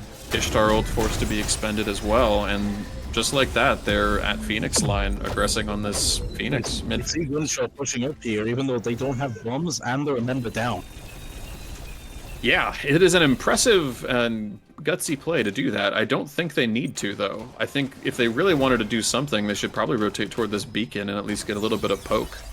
The Fire Giant is back up now as well. As could potentially look to go for it, however... Oh, this is smart, though. I think... Looks like Thoth... No, he's not going to be able to. Okay, that's huge. That's actually a pretty decent trade, even though there is going to be an exchange of ADC for solo laner in the mid. What a messy fight this is. He's almost going down as well as the beats from Geo. kidding. Wow, great final judgment from Thoth to finish off Sarcastronaut there, and just like that, I think we're gonna see a reset. At least we should. But unfortunately, no. We're gonna see Kappa pick up another kill onto the Ishtar there, and just like that. The 70-second respawn time is there. And four members up. They easily go for fire here. I would have said they should be going for beacon. Well, they're going for beacon. They've got 3 bombs, and granted, without Hachi, that is going to hurt their damage quite a bit because Hachi is also sitting on a 3k pot. But they should be able to clean up at least 1 Phoenix with this, with these timers, and with 3 bombs. Definitely. Instead, they seem to be looking for Oni when it comes up. However, see, Hershey is hanging around looking for the steal. Which, they don't have any wards up in that area except for that one which Kamazox has just placed down. Yeah, the warding, I want to commend it, but the warding both games has not been all that great. Huge damage coming out from Kappa, and that is going to be enough to finish up Hershey, excuse me. So that's going to be a free Gold Fury, which they are going to leverage pretty heavily. The Oni part especially, that'll help their defense on the right-hand side with the exposed bird. Having said that, I still think I would have liked to see them push a Phoenix or push Fire.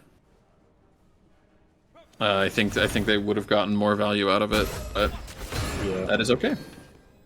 Well, they can only have Hershey down, so they might be looking for Fire right now, actually, as you see them walking over. I mean, and that would be the correct call, but they waited like 30 seconds after killing him with these 70-second respawn timers. I mean, they should be able to clean it up before he gets back, but still. Seems like a little bit of a missed opportunity. They are going to box over both of these fireside objectives a little bit. Unfortunately, I think by the time Shrimbuchai gets there, there's not going to be much time until Hershey is back up. See here, Shrimbuchai gets there, and there's only 15 seconds left from Hershey's timer. There is only 15 seconds left, but they can burst this quickly. Between the Thoth glyphs and the Hachi damage with crit, a lot of damage coming through, and Kappa Corp is going to secure it despite the Atlas ult getting expended. Tsukiyomi's Piercing Moonlight going to come in, and I think it's going to be off the mark. I think Kappa got into the air just in time. But the chase is on slightly, which is interesting because they have chasing into EFG is almost never a good idea. It's the case of trying to get as many EFGs off of them as possible. I guess so. I mean, and if that's the strategy, it seems to be working for them. Yeah, but unfortunately, they didn't get any off of them. They didn't really get any of the damage, but they seem to be going for Pyro here. They finally do get a bomb. They do get a bomb, which, please pick it up. Please pick it up. Someone pick it up. Okay. That's one of my pet peeves. I hate it when you drop it and then nobody picks it up. It looks like they've got it. Osiris has actually dropped the Phalanx and picked up a Spectral, which I think is really smart here, given how much crit damage is being put out by Hachi. And they are going to be pushing up this right-hand side. Yeah, as good as protections are, especially for as good as the protections from Phalanx are, with it being probably with it giving you pretty much 71 physical procs, it's not as good late game, because late game physical protections are basically just a myth. Yeah, they do definitely. They seem less valuable. I'll put it that way. They seem less valuable as the game goes on. Kappa is going to be able to pick up this tier 2 on the right-hand side, and they have 3 bombs. This Phoenix should be gone to kind of equalize some of that pressure. Be interesting to see how they play this, though, with how much poke damage is coming out. Dharmic Pillars is going to get expended, as well as the Gamma Ray Burst. And that's a lot of poke with no kills. Quite a bit onto Ganesh there, and they don't really have any sustain besides the EFG buff. They do, however, have really great... They expended 2 bombs there, and right now, Phoenix only has half of the help there. Yeah, which makes me think that maybe 1 bomb got killed. It's just a case of hoping... It's just a case to see if Dashi or Christie's can get some good engage for them. Good raw snipe just off the mark there as well, and they've kind of stalled the siege a little bit here. They hit Christie's there, doing about half of his health. Or putting him down to half health. Putting him down to half health, certainly. And interesting that the fight is going this way. Like, the raw sustain paired with the bracer is really working out well for Gunshow here. Right now, Gunshow just trying to poke them out with the raw here. She's also almost back up now. Yep, he's back up now. He's going through back up now is going to be off the mark. Let's see what I mean. He's using our cooldown to try and poke here, but now they're pushing in.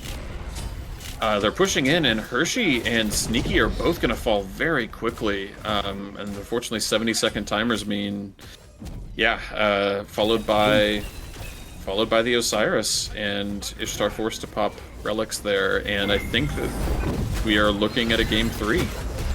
Simply excellent engagement there from Kappa Corp as we see Ishtar fall. It's hard to point. Yeah, go ahead. Definitely more better played there by Kappa Corporation. However, Yes. I think Gunshow definitely did throw a bit with their draft, picking up both the Ra and the Tsukiyomi. I don't think it worked out how they hoped it would. No, I will say though, the Tsukiyomi did work out a lot better than I thought, but yeah, it didn't quite synergize maybe the way that we would have hoped. I'm glad that they tried something new though. I think that it worked out okay, maybe not perfectly. Could we get a look at the details page? I do actually want to see what the wards placed were.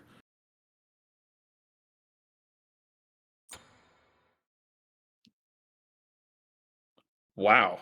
All right then. 40 wards from both supports. That's really interesting. That is really interesting because I want to know where they went. I mean, obviously they were warding quite a lot toward the later game around the FG and around the back jungle areas, but it did not feel like that many were getting placed. So this is actually quite refreshing to see.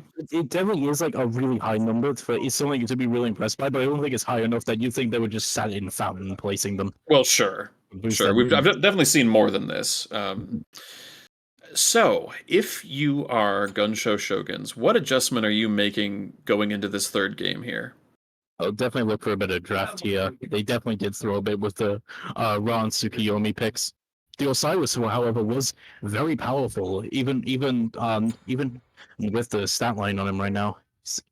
Yeah, I don't think the stat line really goes to show how valuable the Osiris pick ended up being. It really did quite a lot of disruption. The others as well. Also, I didn't really have a problem with it. He did Yeah, provide a lot of good CC. yeah, a lot of good CC. Like even if the ults weren't always hitting something, they were always causing the enemy to react, and I think that gets missed a lot in fights like this. So, the Atlas was great. I have no real notes there. Go back to scoreboard. Oh yeah, let's see the scoreboard. Yeah, that's why both of them had supports had braces. Ah, okay. I completely forgot about it. I noticed it midway through the game, but it just slipped my mind. I noticed it like a few minutes, like maybe 5 minutes before the end, but at that point there really wasn't much more to say. But yeah, that's an interesting choice as well.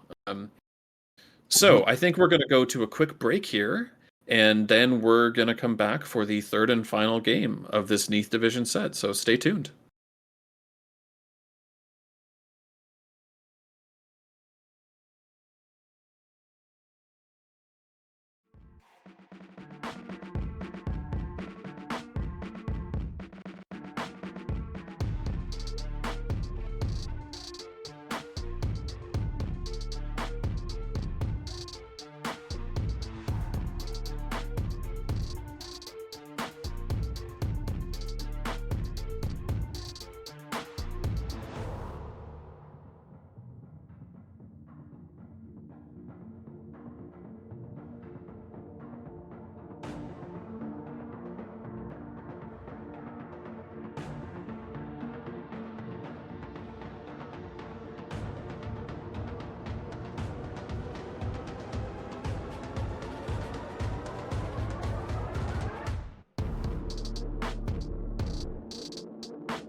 Looks like we're back.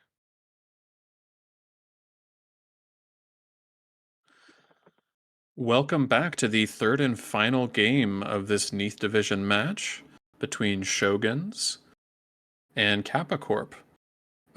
Game 2 was an absolute barn burner, and right off the bat, we're going to see the Osiris getting taken away as well as the Athena. Yeah, as we see here, Gunshow once again banning their own picks. Yeah, it is certainly an interesting strategy, but given how potent Athena and now Osiris have been, it's no surprise. I think teams are really looking to maximize any advantage that they can get, given how close both of these games have been. Yeah, We are going to see. Yeah, go ahead. the Cuckoo ban there as well. Pretty typical right now. Yep, has been banned every game so far. I think probably the best mid laner available right now. Just really easy, clear, good objective secure. Really has worked well with the changes to stacking items too. And that's going to be followed up by the Bellona ban, which I think has also been banned each game. Very high pressure solo laner.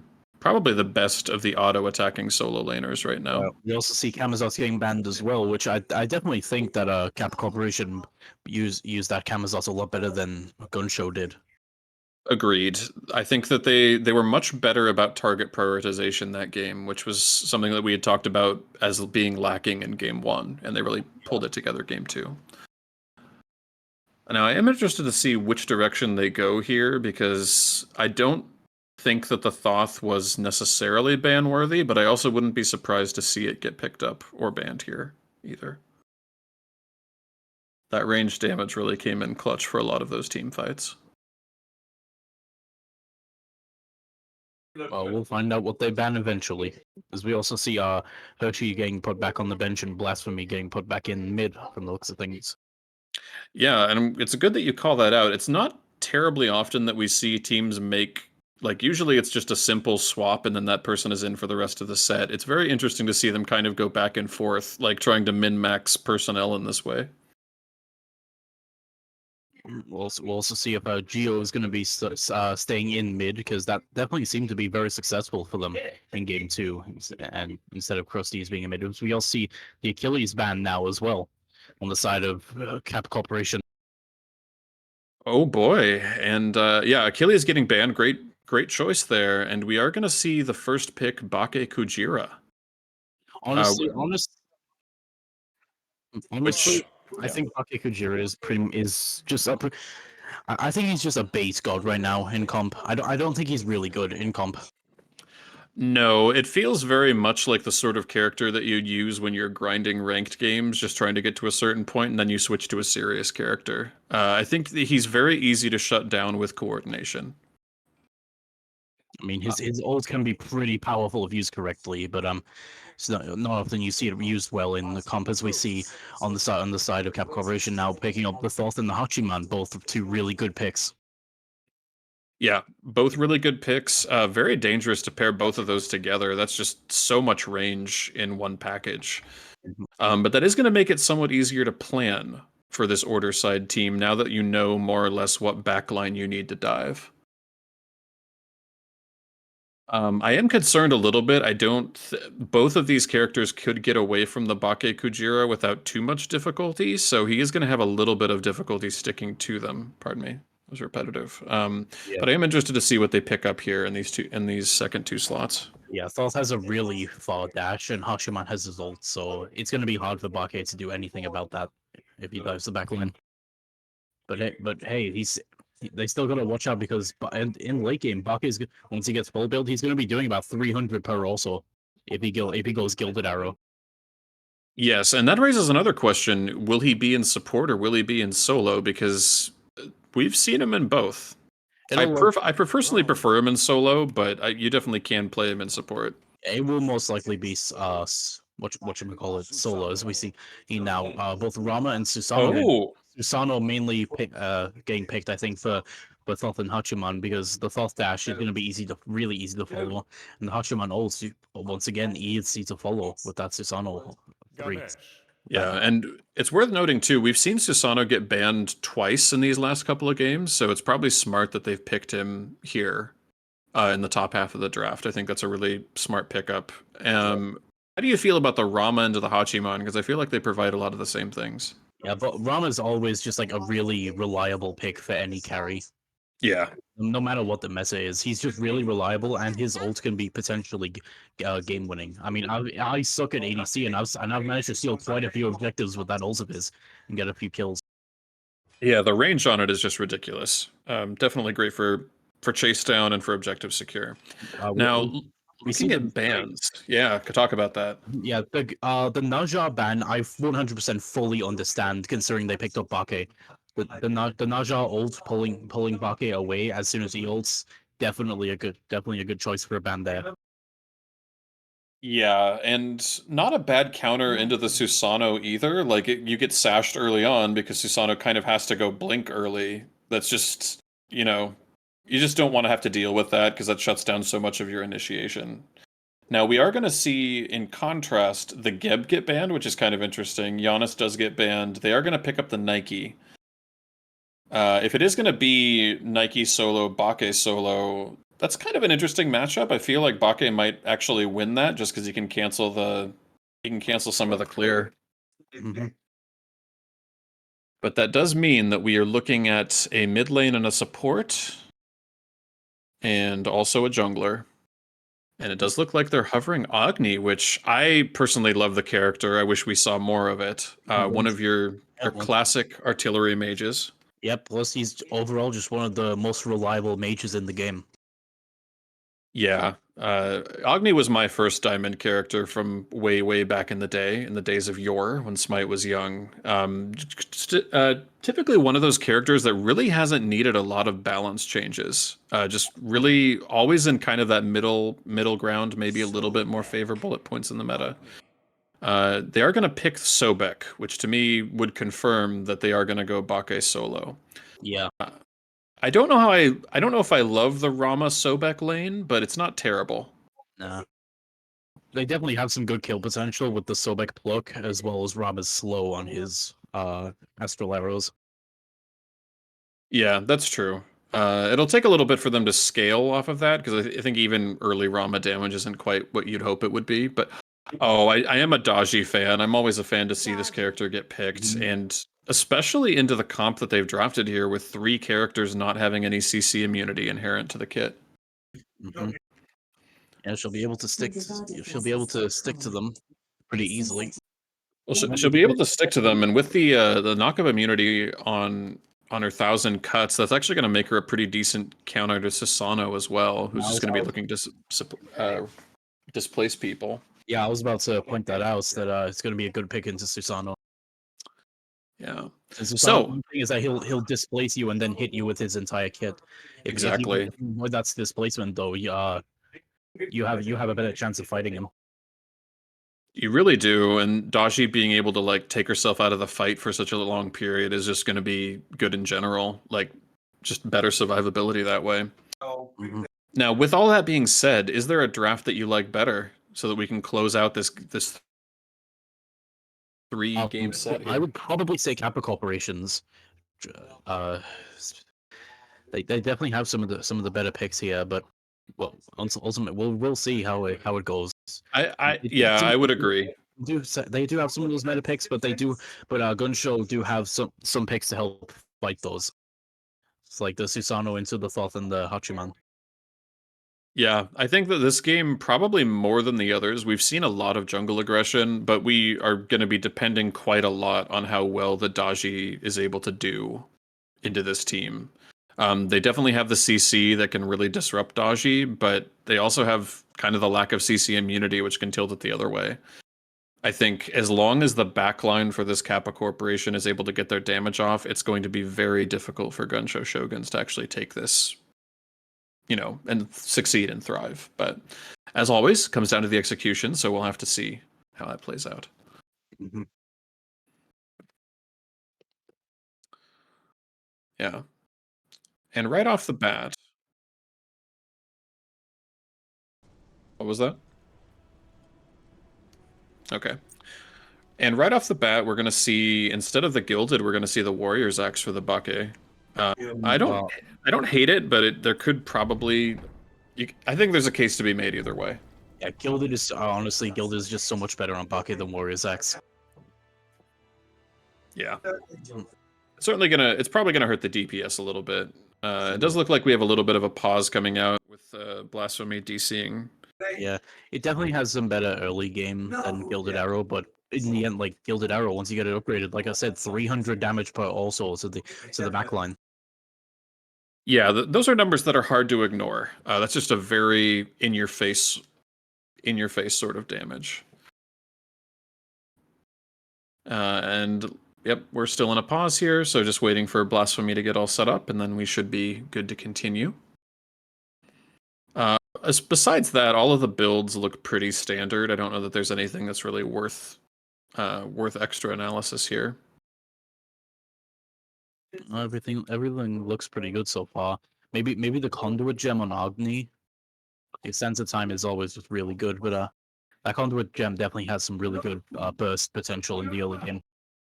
It does, and when you factor that in with Agni tending to build toward this Book of Thoth, I can see the vision there. Agni really does well with pretty much any of these starters. I feel like there's no bad choice, but his cooldowns are a little long without them. So when the bombs start to come up, I want to say the base cooldown might be like 20 seconds, 18 seconds, somewhere in there, and you definitely want cooldown reduction for that. Oh, I'd expect to see it at some point in this build. Yeah, definitely. So, excuse me. Support builds as well. We see Sobek going the War Flag and Prophetic first as well, and on the other hand, Ganesh grabbing a Benevolence and Gauntlet of Thebes first. Yeah, I think of those two, I probably like the Ganesh start more. It's also worth noting that both of them have opted towards this Horrific start, which makes a lot of sense. Yeah, Horrific is by far the best relic in the game now that it's basically just old Horrific combined with Og. Yeah, making a very perhaps overtuned item. But it's nearly as bloated as Vamana was a few patches ago, back when he just dominated the meta. Yeah, what a fun time that was for the game. It was horrible.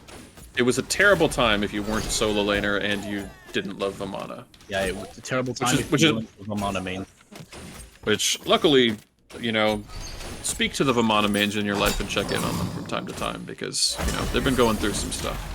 A little bit of back and forth in this duo lane, but really nothing that's going to amount to a kill. We are going to see an early Dashi rotation, but into Sobek, that can be kind of difficult.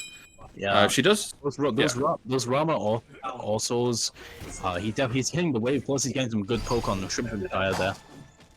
He really is, and that's going to be another pluck just off the mark with Horrific getting popped and a lot of damage onto this Sobek. Is it going to be enough? Does look like it will be. And Kappa Corp picking up the first blood. Yeah, he got way too overzealous there, especially knowing that Sneaky Dream wasn't nearby to rotate over. Very much so. Very overzealous.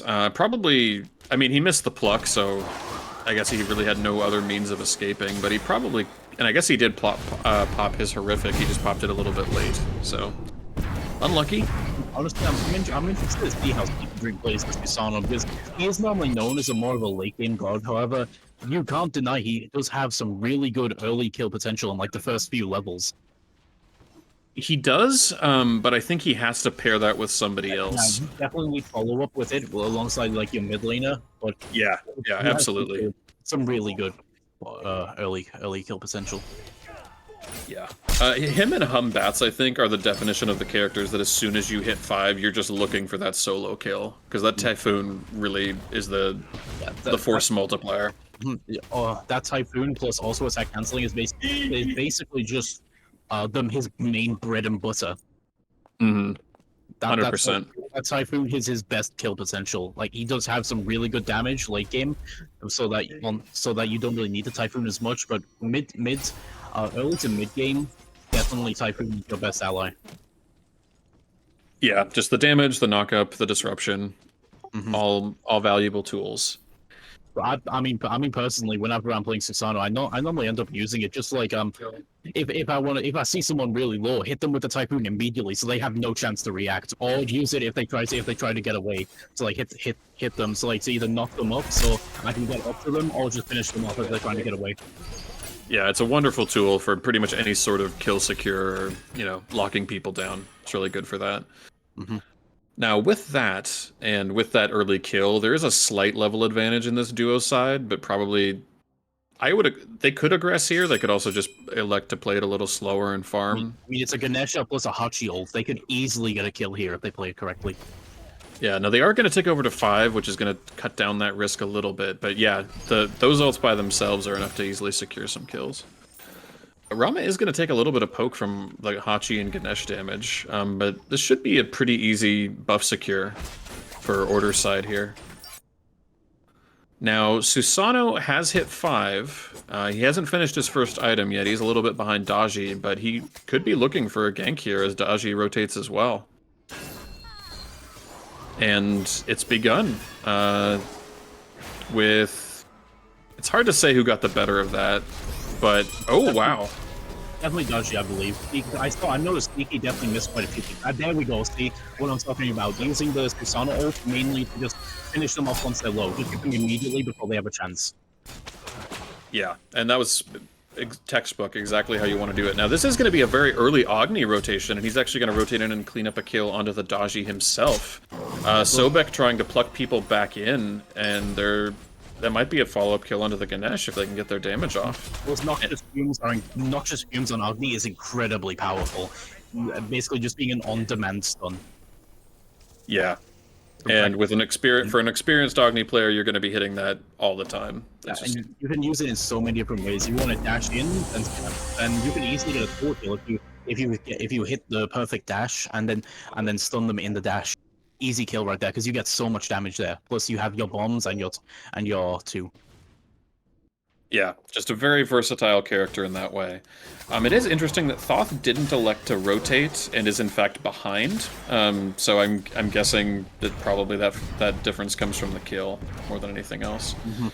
Now, Bake's finished the Phalanx, which I think would probably make him more or less unkillable in this early game for the Nike, barring... I don't think it's that good against the Nike as it is against other characters, but it's definitely still good to have on Bake. Yeah. Probably you're probably right, but that's still such a useful boxing tool, and Bake is going to be just doing what he's doing right now for the foreseeable future. So it does look like we have a purple invade coming out. It'll be interesting to see. Rama is focusing the Hachiman, not going to be able to secure his purple.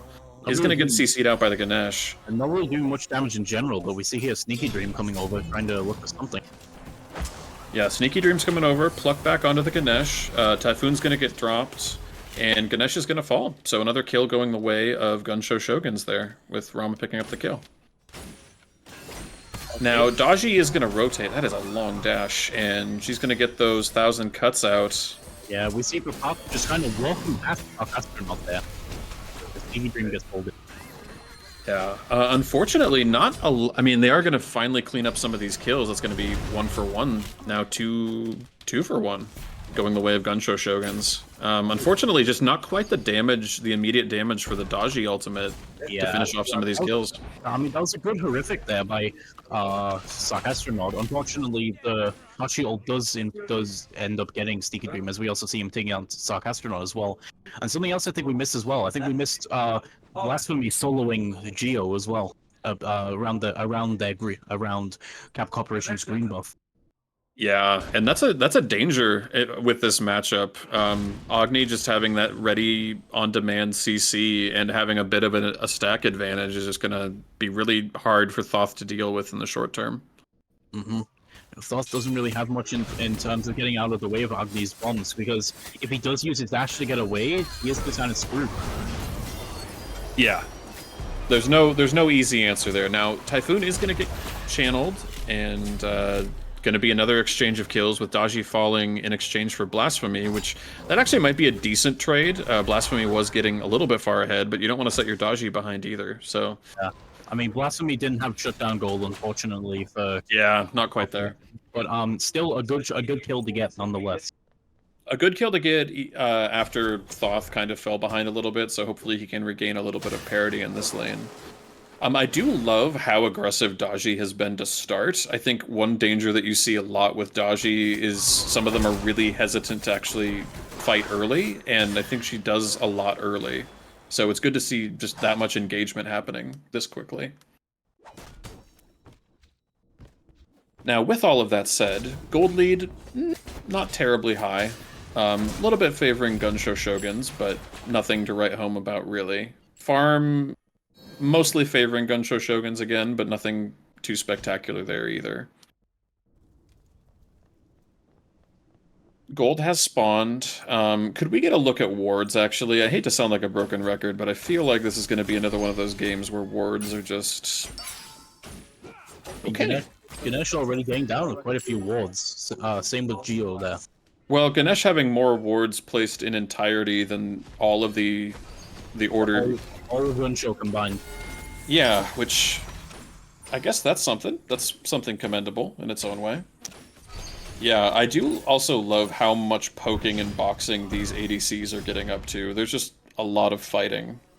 Now, with that being said, we are going to see Susanoo rotate in, pick up that kill. That Susanoo damage is no joke. Yeah, even in the stages where he isn't as good, it's still really good burst damage on him. It is also interesting to see that Hachi had ult and didn't channel it there. He probably would have died anyway, just to the chase down from the Susanoo, but just the presence of mind to kind of retain that is good for the next time that there's a fight. Definitely. Oh. We see a fight going over here. Ooh, a lot of damage onto the Agni, and we are going to see that get dropped. Agni forced to use beads there to get out of the chains, the Daji chains. He got caught on the Dharmic Pillars as well, which did a good amount of damage to him. It really did. Agni with below 50% HP and forced to expend the beads, so I'd expect a follow-up gank from the Daji fairly soon when that ult comes back off of cooldown. So, I do appreciate the fact that while it's been an active game, it hasn't been at a breakneck speed. I think both teams have kind of dialed back some of the maybe wackier ideas they've had because they realize that this is the game that decides the set. Yeah, so we're seeing better decision making. Yeah, both teams have realized that they both lost playing at like arena. What, you're saying you don't like watching arena games? Yeah, I think that's a good way to put it. Hey, so some people like seeing actual strategy in like team play over just holding W. It's the darndest thing, but I think you're onto something there. I know. But yeah, the decision making's been a lot better. It remains to be seen how the team fights will improve, or if they will improve. But from what we've seen of the small unit engagement, it seems okay. We are going to see some aggression come out onto the Rama, but Sobek is right there to kind of pluck him away, prevent additional damage being done. Now he's trapped in the atomic bullet. He is trapped, but he's also getting trapped by the Sobek. There's actually a really interesting trade going on here, and the mounted archery being used, and it is not enough. He might have missed the first two shots of Astral Barrage, but in the end, that he hit that third shot, and that's what mattered. Yeah, he hit the one that mattered, and he is now going to have shutdown gold. He's going to be able to finish dominance off of that. Very well played by Blasphemy there. I think he stole the oracles there. Oh, no, I don't think he stole the oracles, but he got some good damage on Geo and baited the ult from Papak. Yeah, now we are going to see a lot of Susanoo aggression onto Thoth, and it's just not quite enough. He probably could have gotten it if he had stuck around, but he might have traded it out. I believe if he held his teleport for when Geo dashed, that would have been an easy kill. Probably so. And we see right there the power of the Daji into the Susanoo, just immediately channeling 1,000 cuts to not be pulled by the Storm Siphon. It's also TPing over here to mid so they can grab that first beacon and potentially look for gold. And I love this. I think just as a solo laner in general, the more often you rotate, the better it can be if you've got the advantage, and you really just want to be leveraging things like that. Now, that is a lot of damage onto Sobek, and Thoth is going to compound it a little bit. But that VOK is really proving to be quite disruptive for the Daji, and Daji's going to fall. Yeah, we see Bake's ult there, keeping Papak unable from getting away, and Sticky Dream easily managing to get in. Now, it isn't going to be totally free. Geo is going to be able to pick up Sarcastronaut. But Jungler for support is generally not a great trade, so I guess it's better to get something than nothing. But Geo is actually going to fall to damage from the Susano again, and Sneaky Dream just showing up big in these fights. There's something I just really hate about time dilation, that it increases the length of every single of displacement CCs, like knockups, and... Yeah. It's this and the Oleron ult are so bad for that. Yeah, combine those two ults together, and you get knocked up. You are stuck in the air forever. Yeah, no kidding. You basically just turn into. I don't even know. You just turn into a balloon. I was looking for a better metaphor, but. You know, that'll work. That'll work for our purposes. Balloon is fine. You just are there. You're just there for a really long time. Now, you basically just get punched so hard you get sent into the stratosphere. Just pretty kind of much. Around in 0G. Pretty much.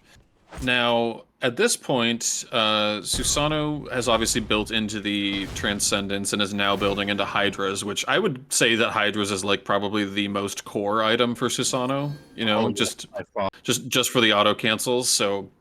It's interesting to see him building at third and not second, but obviously he's not hurting for damage, so it probably doesn't matter too much. Yeah, Yosuns and Hydras are by far his bread and butter for his kit. Yeah.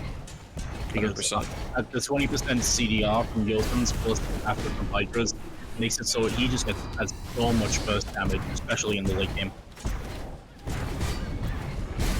Even at this really point does. In the game, he only has 3 items. Once he gets Hydras online as well as Transcendence stacked, he's going to be doing so much damage. Yeah, he will be 1 and 2 and 3 tapping people pretty reliably. Now, Daji is forced into the Powwow. Gonna pull... Oh, that's an interesting choice. Bake picked up beads there and then used them, and I don't think there was actually any kill potential there. But that's okay. Better to be safe than sorry. Rama ult gonna go up into the Astro Barrage. Gonna be off the mark. Nike gonna displace the Sobek a little bit. Really interesting fight there. And there's that Agni damage coming in. The Tablet and Book of Thoth build is really potent once it gets to late game. And the breastplate that he's building now is just going to add to that with the additional mana. Now, by the same token... Ooh, so Sneaky Dream just used his beads there by accident instead of his blink. Oh, that's going to be huge, and Ganesh is going to fall to Agni damage. A lot of low health bars here. Thoth ult going to come out. For a second, I thought he was using upgraded beads to get some cooldowns back, but... No, it was not to be. Yeah, he just backfingered it. So we are going to see support for support get traded out here. Pretty... not bad. Probably favors Kappa Corp, to be honest, in situations like that. But they are going to be able to reset at least a little bit here and go back and start farming again. Yeah, so far it's a 5k lead for Gunshow Shoguns, so Kappa Corp just needs to, 4k now. Kappa Corp just needs to get some farm now to get back in the game.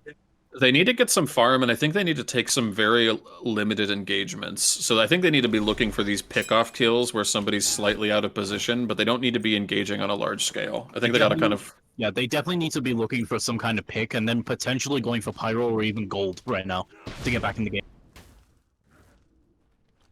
Yeah, absolutely. Daji very deep here with actually much less health than you'd think, but this seems... Okay, good. They are going to rotate for it. Hachi and Rama going at it again, and if Daji rotates, that's probably a dead Rama here. Oh yeah, yeah. Dead Rama there. Yeah, and again, that's exactly what we wanted to see, right? Looking for the overextended person. Now, will we... Honestly, I think even if he did get up into the Astral Barrage there, it wouldn't have been enough time to Dream and Stock Astronaut to get over there to help him. Especially with the Powwow up on Papa. Probably not, and good presence of mind from Daji there just to get the stun and then immediately teleport out. Doesn't have to overstay. That's good. That means they've learned something from the past couple games about people overstaying. Now, they've cut the gold lead down a little bit more. Closer to 2,600 or so. I guess that's... Oh, my math is off. 3,600. Whatever. I feel like we've had almost nothing to say about this solo lane matchup because very little has happened. Yeah, They are pretty much just both pretty safe picks. Yeah. A lot of damage coming out onto the Agni. Unfortunately, no follow-up there from the Thoth or Papa, who's just not close enough on the Daji. But with a little bit more spacing, they probably could have picked up a kill onto Agni there. Yeah, we saw the blink from Sneaky Dream. Unfortunately, he was just barely out of range for that pull. Yeah, just off the mark. It does look like Kappa is going to be able to secure this, either the second or third beacon, but Ganesh is going to fall, unfortunately, and the time dilation has been popped. And lots going on here. Mounted archery forced to get channeled. That was a good ult there by Noxus. However, unfortunately, they were just a bit too close to towers, and so they were able to just barely get it there in time, even with the massive slow from time dilation. Yeah. But you know, it worked out well for them. They were able to pick up a single kill. They might be able to pick up Pyro as well. There's something I like about Agni as well. He's probably the only mage who can reliably zone. He really can. He's really quite good at that. A lot of damage coming out from Nike onto the Sobek and Sarcastronaut, probably barring a... just off the mark there. Yep. Now, they are aggressing quite a lot onto Bake, who does not have beads. Oh, but he doesn't get pulled. Wow. He does pull those, but it doesn't matter. It doesn't matter. Now, oh, then they're going to turn around onto the Susano as well. That's actually huge for Kappa Corp. Able to do a 2-for-1 or 2-for-0 exchange there. Yeah. They got Sarcastronaut so low as well. It's unfortunate that they weren't able to punish him for lazy backing, as Blasphemy does pick up the kill on Papak. Wow. Yeah, not quite sure what the disconnect was there. So 2-for-0 becomes 2-for-1. Still favoring Kappa Corp. They did cut the gold lead down more, but I have to wonder what happened there with oh wow, 2-for-2. The tower diving Agni, just the safety offered by that breastplate really coming in clutch there. Oh yeah, I've really just noticed he went breastplate as well. Yeah, it's a pickup that I really actually like into this comp, just because Tablet. He seems to be picking up an early Soul Reaver as well, essentially going into a run of the Husky last item. Yeah, and all of those. Or Shard, Obsidian Shard. I would hope to see Obsidian Shard. I feel like that's going to be better for him here, but like either one is going to be great. Ganesh aggressing just on his own, he's just going to fall. Now, Prosteins did end up stealing that though, with the Dharmic Pillars, so that I think that's a good trade for them, trading support for that theory. I would agree. Good trade there, for sure. Now let's see here. So there's a little bit of opportunity to reset. Pyro's down, gold's down. It might be a little early for fire. I'm trying to think here. You've got to shut this Agni down, because I feel like all of the offense here is running through the Agni for Gunshow. And I don't feel like there's been quite enough attention paid to that yet in these team fights. We see the second relic summons also getting picked up as well. We see a Bracer on Sobek and a Spruce on Ganesh. I have to say... Yeah, go ahead. Do the Heavenly Wings actually work against time dilation? No. Like, it does, but it doesn't. Like, you're still gonna get time dilated, because it's not technically a slow. Like, it's a slow, but it's a super slow. I don't know. Yeah, I get what you mean. I was just a bit curious. I'm the guy who's supposed to know this stuff, but unfortunately I don't. Yeah. And that's okay. It's one of those weird interactions that also isn't spelled out in game or in items, so it's kind of just one you have to know anecdotally. So it's whatever.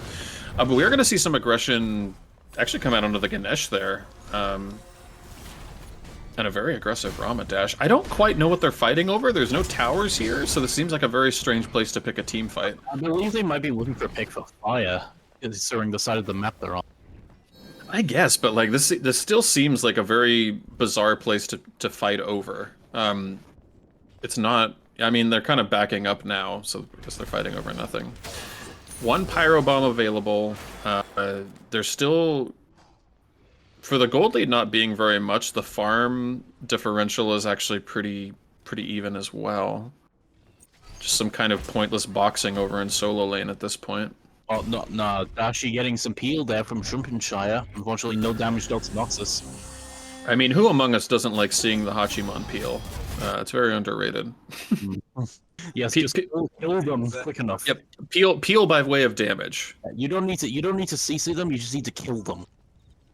Right. I mean, death is the best CC, I think, as one pro once said, and Yep, yep. Forget guns. Is a gun. yeah, he's got, yeah, like Kuzenbo, he's just got a gun. It does look like they're gonna get this Pyromancer. Oh wow, they stole it with a probably with the Dharmic Pillars again. And Ganesh is gonna fall here, but again, I think you take that trade. Agni Beads forced out. Daji is gonna get a pull onto Sobek, but that's not gonna matter. Daji might fall, is gonna fall here to the Astral Barrage, and yeah, I think the reset button has been sounded, the retreat call has been sounded, and unfortunately, I think Dashi is not gonna be able to get out of this. The slows and the shred is just too much for him. We see Dashi picking up the new thorns as well, which honestly I'm a really big fan of right now. I like it as well. I don't know that I like it in this game. I don't know that it's quite gonna pay the dividends that you would hope for, but in general, I agree with you. I mean, it's definitely good on a solo with really good survivability, like Nike, Vamana, Achilles, Ravana, potentially, if we go to Ravana solo. And I know I play a lot of Ravana solo recently. Yeah, Ravana's just a great character in general. Like solo or jungle is always enjoyable to play there. But I definitely agree. Yeah, go ahead. Even after the patches where he got, even after the patches which took him out of relevancy, he's still really good in solo. Yeah, I would agree with that. He's still very survivable. The damage is good. He itemizes well with what's popular right now. He's not in this game, so we can't talk about him too much. Now, with all of that, it does look like Rama has finished up the Kins. So the shred for that is going to be quite significant, particularly for the Nike. And by extension for the Ganesh. We've seen these supports itemizing more toward the Eldritch Dagger as opposed to... For the life of me, I don't remember the other glyph. The one with the witch dagger, I think maybe the one with the attack speed aura reduction. The Bewitched Dagger. Okay, Bewitched Dagger. Yeah, I was almost there. That's fine. So that is a little bit of a diversion here. I think that makes a lot of sense under Rama though, where you're trying to do anything you can to reduce that attack speed because it's just so high. That's pushing up a bit too far there. Pushing up a little bit too far. Actually, quite a lot of poke coming out. The Dharmic Pillar's getting expended. Unfortunately, the Sentinel of Zeus is off the mark, but they are going to use the Sprute to try to chase down this Sobek. And they are going to succeed. A lot committed. A lot committed on the Sobek there. This should be a middle tower, as Dashi is kind of zoning, but Dashi's also taking some pretty significant poke of his own. I used it Dashi and I could do a thing Dashi. I think it's confusing in this game. That is fair. I will say Nike then, as Blasphemy is able to pick up a kill onto the Daji. And Astral Barrage is channeled. Most of the shots hit, but is not quite enough to finish off Nike. And we're going to see a 1-for-1 and a reset, and actually a Gold Fury rotation, which I think is the right call. Honestly, I believe if Dusty hit all 3 shots of Astral Barrage there, Nike was done for. But, they definitely do get final here off this. No one's around to try and contest it. Yeah, wholly uncontested. Absolutely the right call. They're going to expand their gold lead to just over... They're just under 4K. So, 26 minutes in. No fire again. Stop me if this sounds familiar, because this has been the last 2 games as well. Teams really not prioritizing the early fire. How do you feel about that? Do you feel like they should be pushing that more, or are you happy with the pace they're setting? If you get a good enough lead, you can 100% go for an early fire, and they'll give you massive snowball potential. But it's not as useful as it is once you get to the 30-minute mark and it gets... Well, sure. In fact, they might be looking for it right now. Yeah, they are looking for... No, yeah, they are. No, they are. Yeah, you're right. Yeah, Bracer goes down. Yeah, and this is good. Good awareness of mind. The ward coverage still isn't that great. The Raven ward is going to go by. I think it was slightly off, but Gunshow is going to be able to get it uncontested. Even without that Raven, they still have the massive shred for that. Yeah. And what do we see? We see Bake Kujira ulting into 4, or into 2. And ulting into a number of them.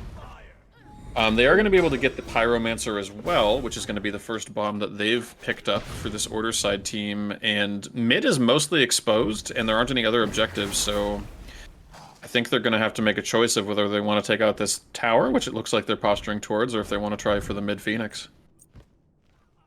Yep. They might actually be looking for left tower now, probably looking for a tower sweep. Which honestly, it's a smart play to do since it's only regular FG. That is true, and that's typically what you want to do with that first FG anyway, is just clear out whatever objectives you couldn't get during the actual game. And You see them using the bomb here, which is perfect. Oh, I don't love that. I'm fine with it. Like I said, they're just looking for the tower sweep now. Yeah.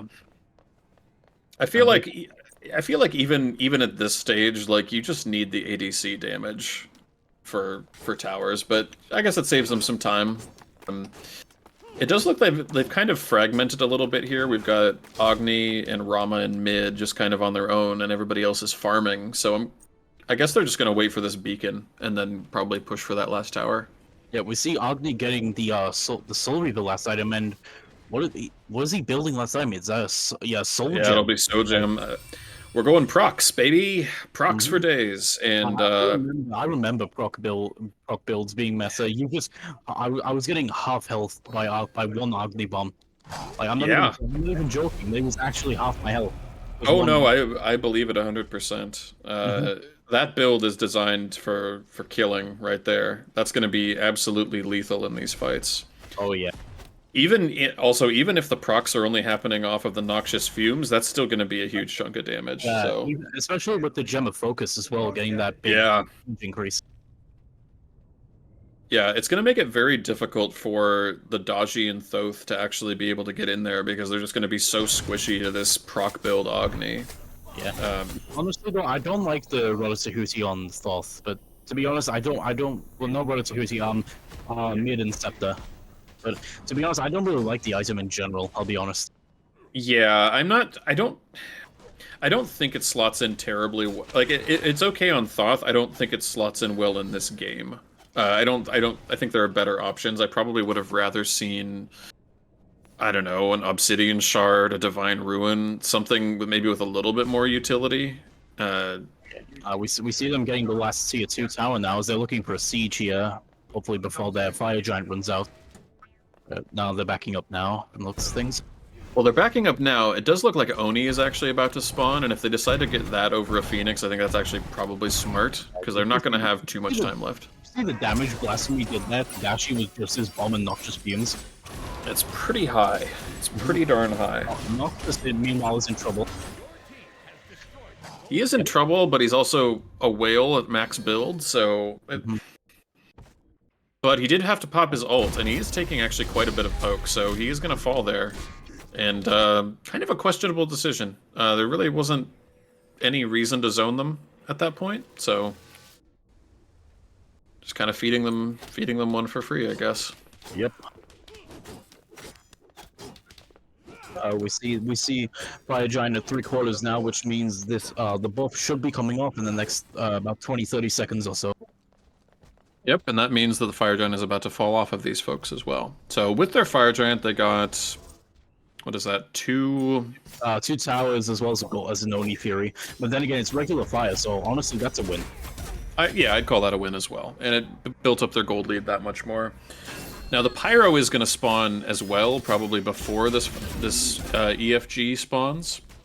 So they could reasonably hope to pick that up too. Both teams are likely going to look for that before Fire Giant picks up. But Gunshow Shoguns will definitely prefer to get it, since they would Bomb would definitely help them out once they if they get the Fire Giant and start sieging. Yes, it would. Absolutely. Now we are going to see Rama's final item come out. It is going to be the upgraded, the upgraded Deathbringer, which is going to help the damage quite a lot, even with the Spectral. He's got that devious Deathbringer. Ah, yes, the famous devious Deathbringer. We take nothing else from this. Yeah, that's the new name now. I'm just gonna start calling it that from now on. It's too catchy. It's too good. Now, one kind of interesting thing here: Daji's opted to build the mages, or not mages, Magi's. Yeah. Goodness, I was almost there. Magi's, and we've got a Mantle of Discord on Susano there. Yeah. which I feel like we don't see Mantle terribly often anymore. Yeah, I mean, honestly, we do actually see Mantle quite a bit, actually, especially on some also attack warriors like Bologna. On warriors, sure. I feel like I should have clarified. Maybe not as much on assassins. I feel like we're seeing more Magi's on I there. just see on quite a few assassins though, because it does give really good procs, like 45 of each prot, and the passive is really powerful as well. Yeah, I mean, both of the items are great. It's not a criticism on either player. We are gonna see Sneaky get picked off though. Honestly, I think it might just be better than Magi's. I think that one probably needs like a case study because I'm sure that there's gonna be like a trade-off. We are gonna see Dharmic Pillars get dropped though, as well as the Baka Kujira ult. Quite a lot of damage coming out from this Agni, but Baka's gonna get penciled or pushed in there and actually taken out with the combined damage from the Thoth ult. And just like that, they've kind of turned it around. Daji picking up a third kill now. And Sobek is gonna fall. So that's a 4-for-1. Easy Fire Giant pull. Easy Fire Giant pull. I have to wonder what went wrong for Gunshow there. They got really separated. Yeah, Sneaky Dream got caught with his pants down, and as well, it just went badly from there. Oh, but Blasphemy picking up the kill on Papak, and popping those beads so we can get that cooldown, so we can get that cooldown reduction. Oh, it actually almost went down, but good jump by him. Great jump. And that's but Joe home right now. That's your job. Wow. Huge shutdown. Jobs. Goodness. Wow, what a whirlwind of minutes there. They are going to rotate over to this beacon, which they are actually kind of behind tower-wise, so the beacon actually matters probably more. Should help their push. Not that they needed much help with an EFG buff. But they'll take this beacon, they'll get at least a decent amount of poke with that left-hand tower almost having enough to fall outright. It does look like they're going to push up this middle lane, though. And they do have 2 bombs. One on Daji, one on Ganesh. Ganesh will be the only one to use it, obviously, because he's the only one up. But they should have a decent run of clearing out these left side towers and probably the gold to go with it. Or neither, and they just go through the green buff. What do I know? They're probably they're looking for tier 1 in left. They still haven't gotten down that tier 1. Well, yeah. They really should be doing a tower sweep before they look at siege. They should. At the same time, though, I feel like they've been on the back foot for most of this game. If they get a middle Phoenix, that's going to give them such a force multiplier in terms of having people have to relocate around it. But I don't know that they really need the gold either. I mean, I guess they are down. Some of their folks down like a whole item, but I would rather see them utilize the buff than benefit from the gold, I guess. But we are going to see some backs start to come out with Ganesh backing first, and that's going to equal, I don't know, there are a number of items that he could slot in here. Probably needs to do something related to the Agni damage. I feel like he doesn't really have much in the way of a dedicated magical defense item, but we'll see how that shakes out. Thoth going to pick up the shield buff as well. Yep. So if you're Gunshow Shoguns, you're kind of on the back foot, at least until this power play dies down. Who do you want to focus in the fight? Because it feels like you kind of have to go after the Thoth here a little bit. Definitely. Try and send Sneaky Dream after Geo there. Just trying to get him to get a quick kill on Thoth. That's the best you can hope for. At the very least, get him low enough so that you can take advantage of that. Yeah, I think even any trade right now for Shoguns is a win because they get Fire Giant into one of them. Exactly, and I'm glad you went there because that's what I was going to say next. Even if Sneaky dies in the attempt but still gets Geo, that's worth it. So now they do have 5 here. They've got both of their bombs available. I do feel like they're going to make a push. I think it's inevitable Phoenix goes down here, but the best they Gunshow can look for right now is to get a couple of kills. Yeah, get a couple of kills. We are going to see Dharmic Pillars get popped fairly early, and Sobek is forced to use the Lurking in the Waters as well. Paolau going to get pulled, get channeled, and Susano unfortunately going to get locked in by a bunch of little CC there. He is going to survive though, and Daji's actually going to die in the attempt. Yeah, they do get the left-hand Phoenix though. That's the most important thing. Yeah, he got way too overconfident there, but Parker didn't have Fire Giant, so not as worth as any other kill. Not as worth. I think they're still going to take that, though. The Phoenix is just worth it by itself. They have massive overstay. Sneaky is going to die, but they are also going to pick up Shrimpenshire on the Hachiman. And what happened here? This is such a bizarre sequence of events. Thoth's alternate timeline is going to get procced to extend his life by a second and a half, and Unfortunately, they split up. They didn't really stick together as they recruited. They kind of split up, and you can see them picking them off one by one. yeah, that just As now I don't.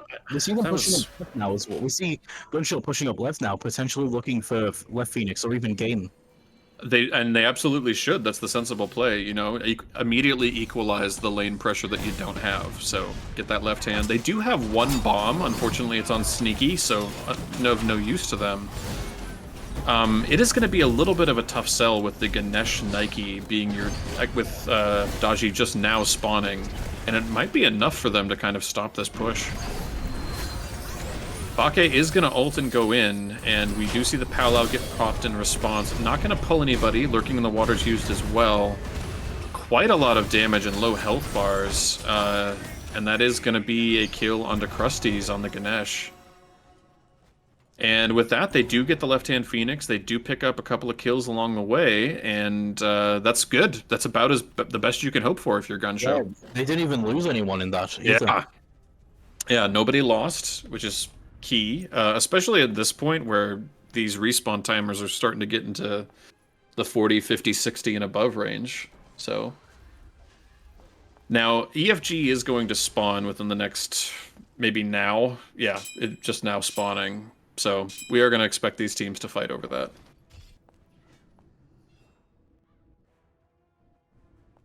We see the Raven coming down from Kappa Corporation, probably just to see if Gunshow are already on it.